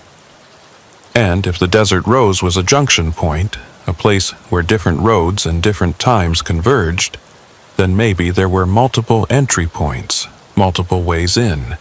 And if there were multiple ways in, logic suggested there should be multiple ways out. Wade started the engine and pulled out of the parking lot, heading back toward the highway. But this time, he didn't just drive straight. This time he paid attention to every detail of the road, every mile marker, every slight variation in the pavement. And that's when he noticed something he'd missed before. The mile markers weren't increasing in a normal sequence. They went 247, 248, 249, and then jumped to 246, then back to 248, then to 250. The numbers were out of order, shuffled and mixed, like someone had taken a deck of cards and scattered them randomly. Wade realized what this meant. The road wasn't just looping back in space. It was looping back in time as well, folding different moments into each other so that past and present and future all existed simultaneously. That's why the photograph showed people from different eras. That's why Russell Creed could be in an image from the 1950s. The desert rose existed at all times at once, a fixed point where time had become tangled and knotted like a ball of string. But if time was tangled here, if different moments were overlapping, then maybe Wade could use that. Maybe he could find a moment when the trap hadn't closed yet. A version of the road that led somewhere other than back to the desert rose. He just needed to figure out how to navigate between the moments, how to jump from one timeline to another. Wade drove slowly, watching the mile markers change in their nonsensical sequence, trying to find a pattern.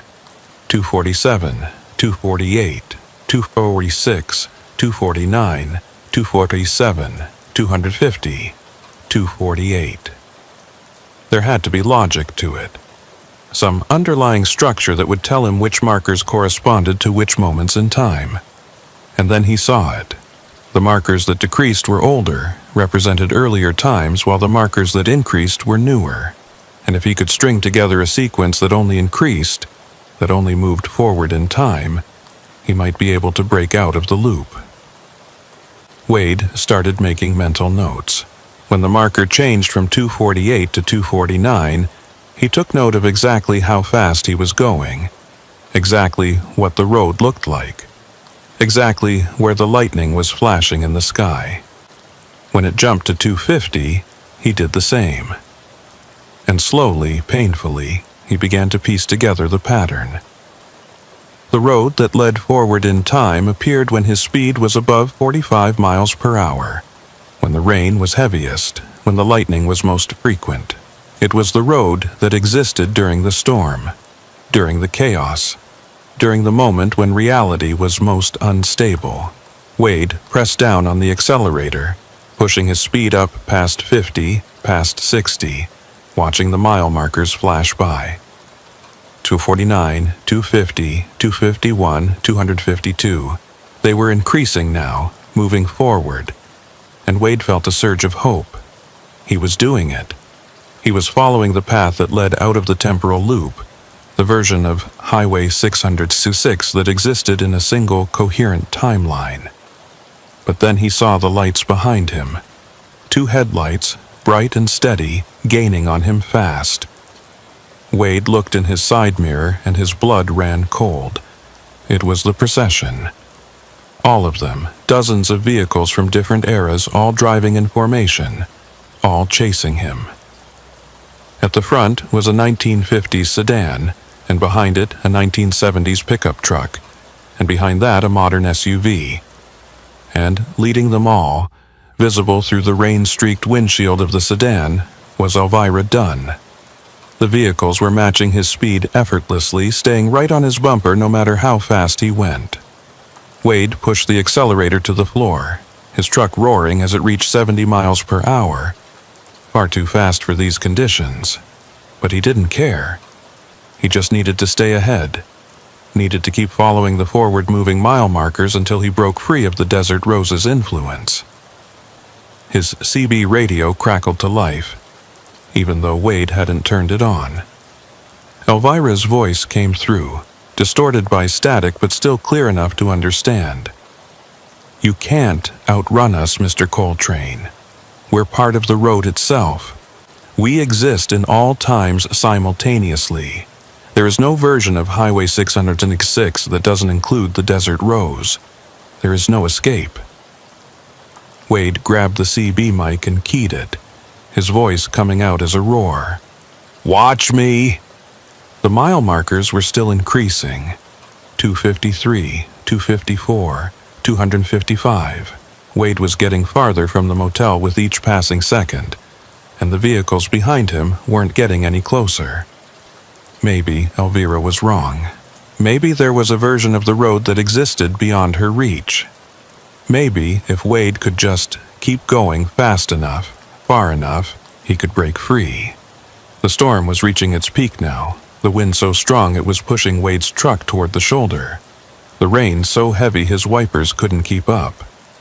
Lightning struck somewhere close by, so close Wade could smell the ozone, and for just a moment the entire desert was illuminated in stark white light. And in that light, Wade saw something ahead that made his heart sink. The road ended, just stopped, like someone had cut it off with a knife. Beyond the pavement there was nothing, just empty space, a void that seemed to swallow light and sound and everything else. Wade was driving toward the edge of reality itself, toward a place where the road simply ceased to exist. And if he went over that edge, If he drove into that void, he didn't know what would happen. Maybe he'd die. Maybe he'd fall forever. Or maybe he'd end up right back at the Desert Rose, having accomplished nothing but proving Elvira right. Wade slammed on his brakes, his truck skidding on the wet pavement, tires screaming in protest. The rig fishtailed wildly, the trailer swinging out to the side, and for a horrible moment Wade thought he was going to jackknife or flip or go over the edge despite his efforts. But somehow, through a combination of skill and desperate luck, he managed to bring the truck to a stop about 20 feet from where the road ended. Wade sat there gasping for breath, his hands locked on the steering wheel, staring at that impossible edge. He'd been so focused on moving forward, on following the increasing mile markers, that he hadn't considered where the road might lead. And now he was trapped between the void ahead and the procession behind, with nowhere left to go. The vehicles pulled up behind him and stopped, forming a semicircle that blocked any retreat. Doors opened and figures stepped out, all of them moving in that same synchronized mechanical way. They walked toward Wade's truck slowly, inevitably, and Wade knew that this was it. This was the end.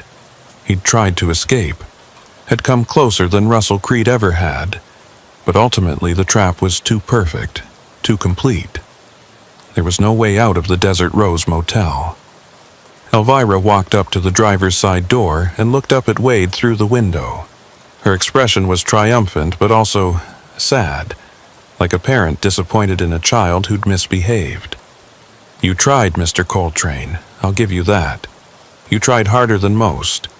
But now you've seen what lies beyond the roads, what exists at the edges of the fold. There is no escape. There is only acceptance. Come down from your truck. Come join us. Let me show you what peace really means." Wade looked at the edge of the road, at that void that seemed to call to him with a voice he could feel in his bones.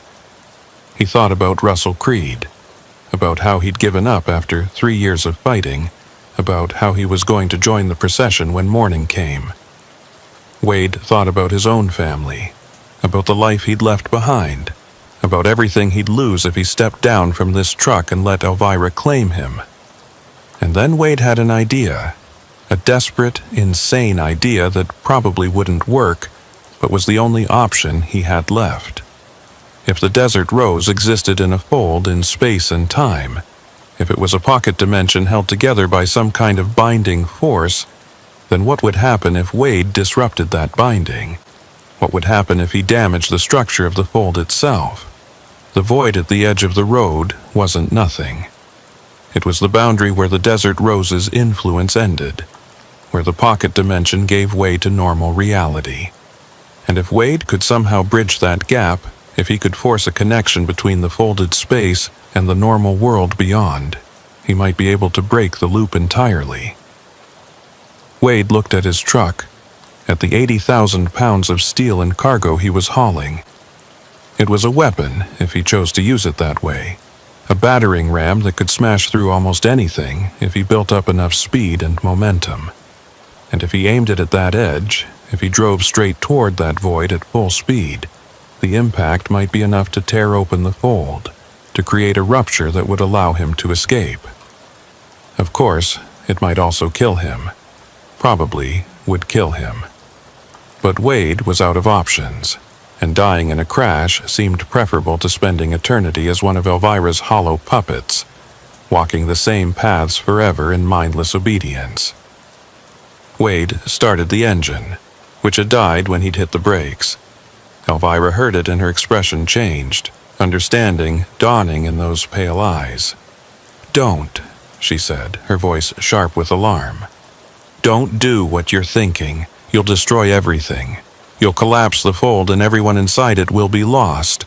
All the travelers who found refuge here, all the people who've been given purpose, they'll all cease to exist." "Good," Wade said, and threw the truck into reverse.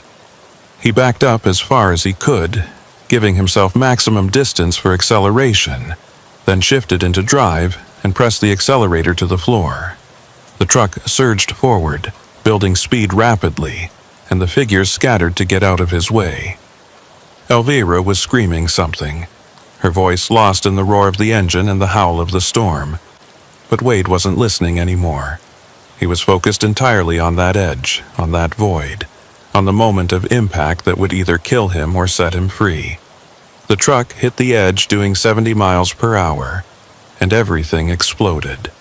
There was a sound like reality itself tearing, a flash of light so bright it burned even through Wade's closed eyelids, and a sensation of falling, tumbling, spinning through space and time. Wade felt the truck come apart around him, felt the cab separate from the trailer, felt himself being thrown forward, even though his seatbelt was locked tight. He felt impact after impact, metal crumpling and glass shattering, and through it all he could hear Elvira screaming, her voice echoing across dimensions. And then silence. Complete, absolute silence. Wade opened his eyes and found himself lying on his back on hard pavement, staring up at a sky that was beginning to lighten with the first hints of dawn. The storm was gone. The desert rose was gone. The void was gone. He was lying on Highway 666, the normal Highway 666, with nothing around him but empty desert and the scattered wreckage of his truck. Wade sat up slowly, checking himself for injuries. His body ached everywhere, and he was pretty sure he had a few cracked ribs, but he was alive. He'd survived the crash, survived the collapse of the fold, survived the Desert Rose Motel. He looked around for any sign of Elvira, or the procession, or any indication that the temporal loop had followed him back to normal reality. But there was nothing. Just him and the dawn and the open road. Wade climbed to his feet and started walking. His truck was totaled, his cargo scattered across a quarter-mile of highway, but he was free. He'd escaped. He'd done what Russell Creed couldn't do, what hundreds of other travelers probably couldn't do. He'd broken the trap and survived. As the sun rose over the desert, Wade walked north along Highway 666, following the mile markers that now increased in proper sequence. He walked for 2 hours before a highway patrol officer spotted him and pulled over, offering him a ride to the nearest town. Wade accepted gratefully, climbing into the warm police cruiser and trying to figure out how to explain what had happened without sounding insane. "You okay, buddy?" the officer asked, studying Wade's bruised and battered appearance. "Looks like you've had a rough night." "You could say that," Wade replied. "My truck went off the road during the storm. I crashed trying to avoid something on the highway." "What were you trying to avoid?" Wade thought about Elvira, about Russell Creed, about the Desert Rose Motel and everything he'd seen there. He thought about the procession of hollow-eyed travelers and the fold in space and time and the void at the edge of reality. But he knew no one would believe any of that. Knew he'd sound like he was suffering from head trauma or shock if he tried to explain. "A deer," Wade said finally. "I swerved to avoid a deer." The officer nodded, apparently satisfied with this explanation, and drove Wade to a truck stop in Holbrook, where he could call his company and arrange for someone to come pick him up. While he waited, Wade bought coffee and sat in a booth by the window, watching other truckers come and go, living their normal lives on normal roads with normal destinations. Wade knew he'd never drive Highway 666 again. He'd find different routes, take longer paths, do whatever it took to avoid that stretch of road between Holbrook and the Arizona border. Because even though he'd escaped the Desert Rose, even though he'd collapsed the fold and freed himself from the loop, Wade couldn't shake the feeling that somewhere out there, in some pocket dimension that still existed in the spaces between, Elvira Dunn was waiting. Waiting for him to make a mistake, to let his guard down, to stop at the wrong place at the wrong time and give her another chance to claim him.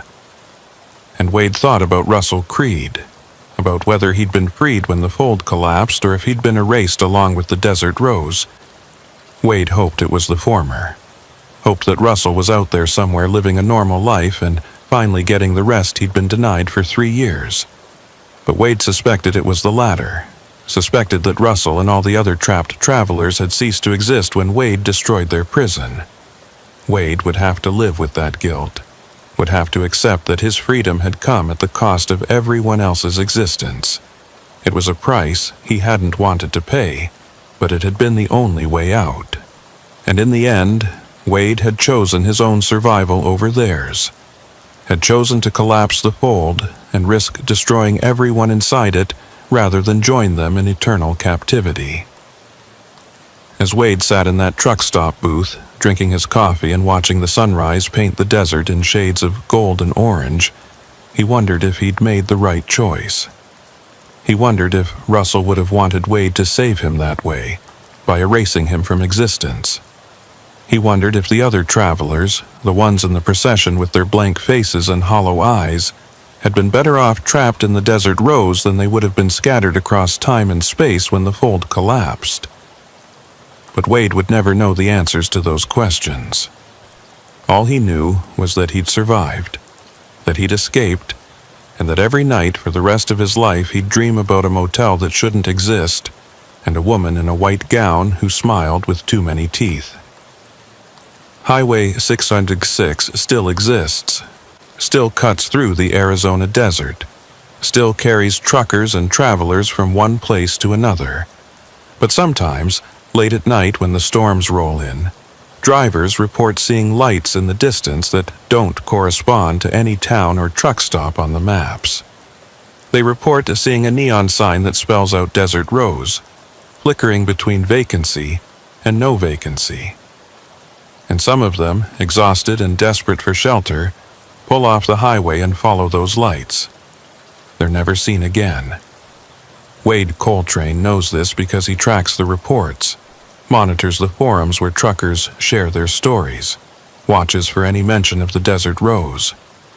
He knows that collapsing the fold didn't destroy Elvira's trap, didn't free the travelers who were caught there. It just moved it, shifted it to a different location or a different time, and now it's out there waiting for new guests. And sometimes, when Wade is driving at night and the weather turns bad, he sees those lights too. He sees that neon sign beckoning to him, promising shelter and rest and an end to the endless miles. But Wade never stops. He just drives past, his hands white-knuckled on the steering wheel, his eyes fixed on the road ahead. Because Wade Coltrane learned the hard way that some places don't want to let you leave. Some places exist in the spaces between reality and nightmare, waiting for travelers who are lost or desperate or just unlucky enough to stop at the wrong place at the wrong time. And the Desert Rose Motel is still out there, somewhere on Highway 606, waiting for its next guest.